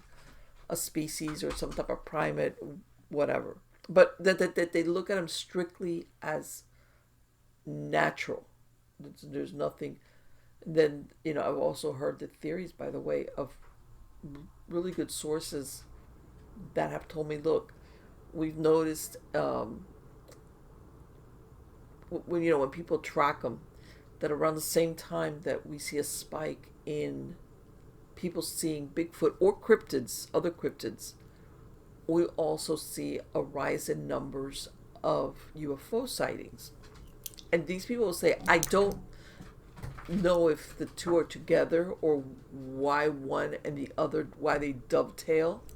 In other words, they don't understand that they've just found that when you track that type of information, after a while, you say, wow, every time people report these sightings, we've seen. And by the way, sometimes these communities don't overlap. You have people that are strictly in the Bigfoot camp, and there's people that are strictly ufologists, and there's no connection. They're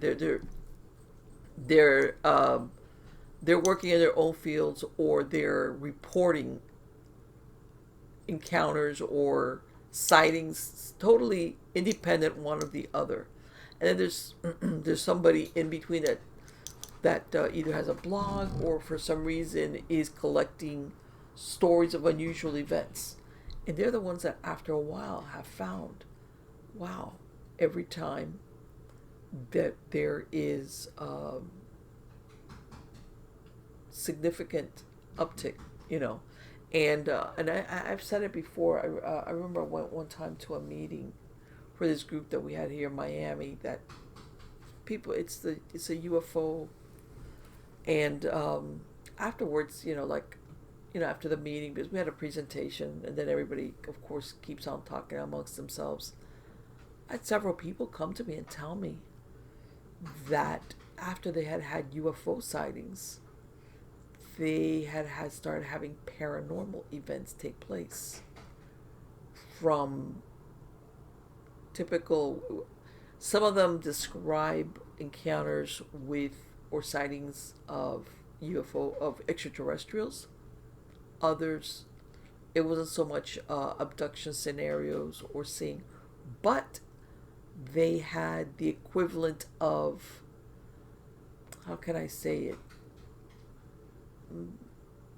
I don't want to say ghosts per se, but they would have like strange noises going on, just stuff that you normally equate with the paranormal or the supernatural. But everything started when they sighted a UFO, and they themselves somehow can't make the connection. Like, what does the UFO have to do with me all of a sudden having these experiences inside my home that sound that they're scary, because you think of as in paranormal or ghostly or haunted.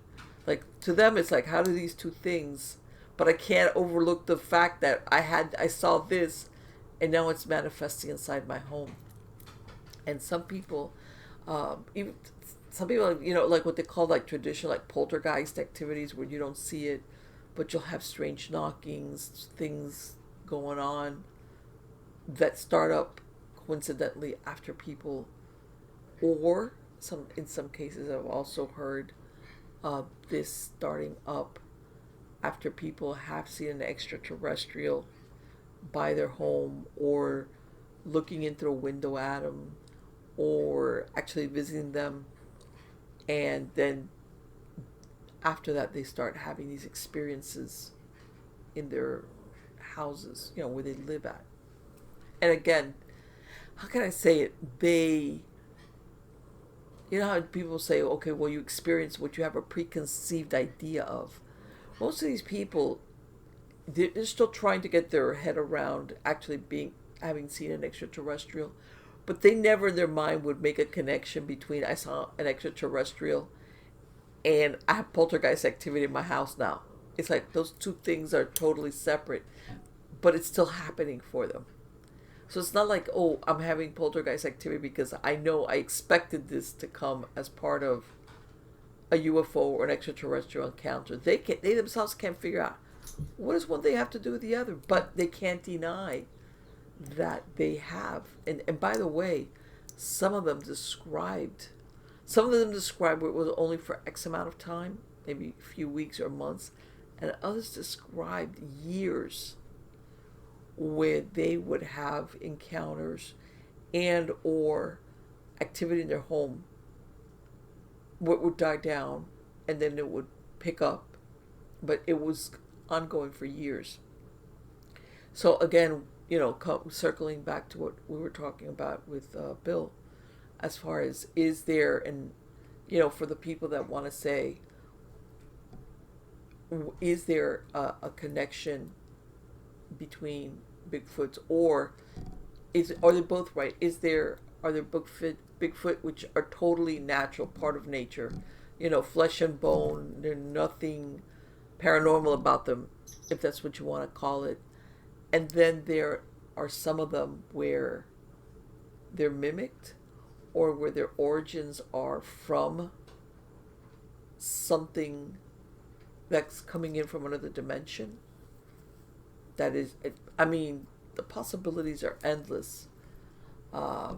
As far as what their origins are they natural? Are they not natural? Can they come and go at their will, maybe through rips into another dimension, or not? And again, sometimes, despite what people think, there's a lot of, let's say, the United States. God, there's so much land out there that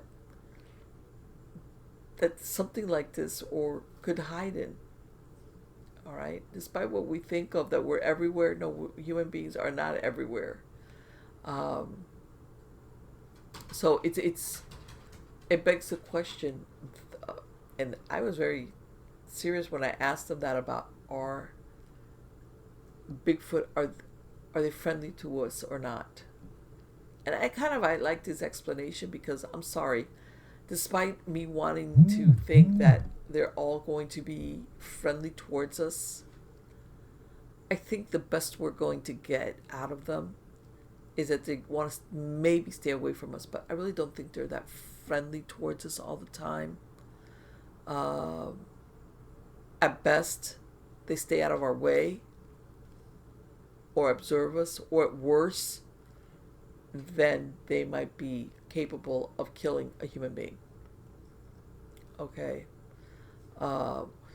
Whether the killing is motivated by defending territory, defending young, or, God, they want to eat us. I know that some people are going, why not?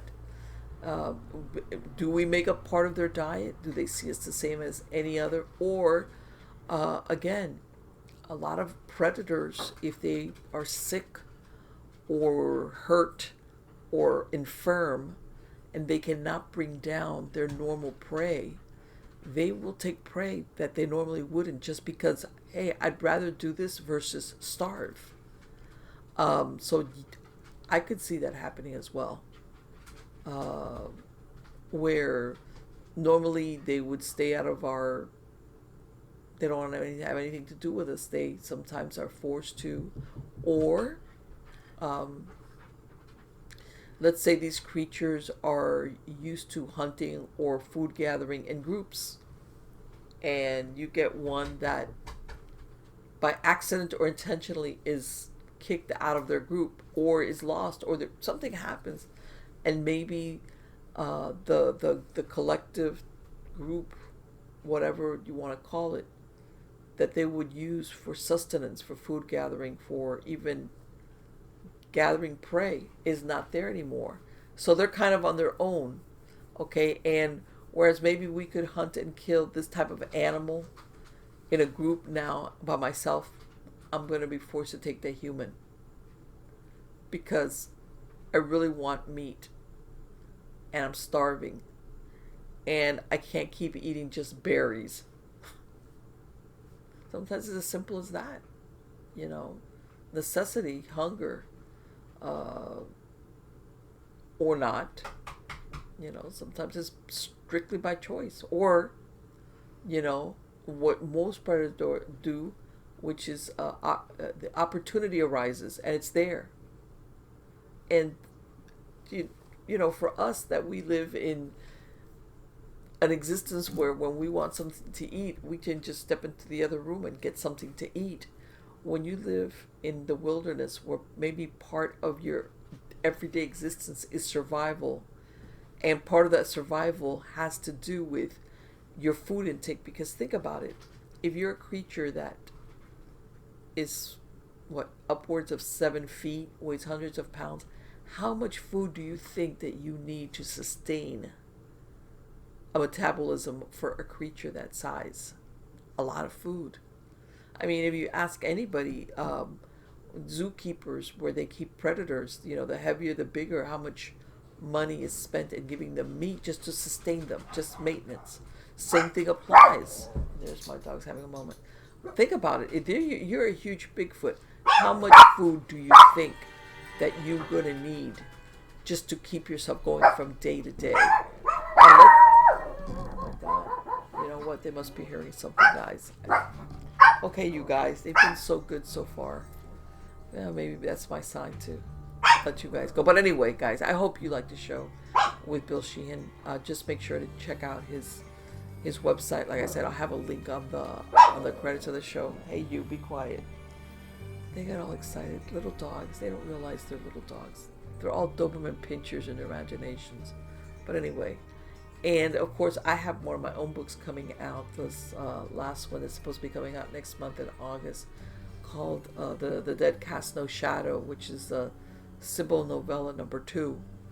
Okay, you can find that at MarlenePardo.com or on Amazon as Marlene Pardo Pellicer. I have all my books on there, too. Ebooks, both ebooks and printed.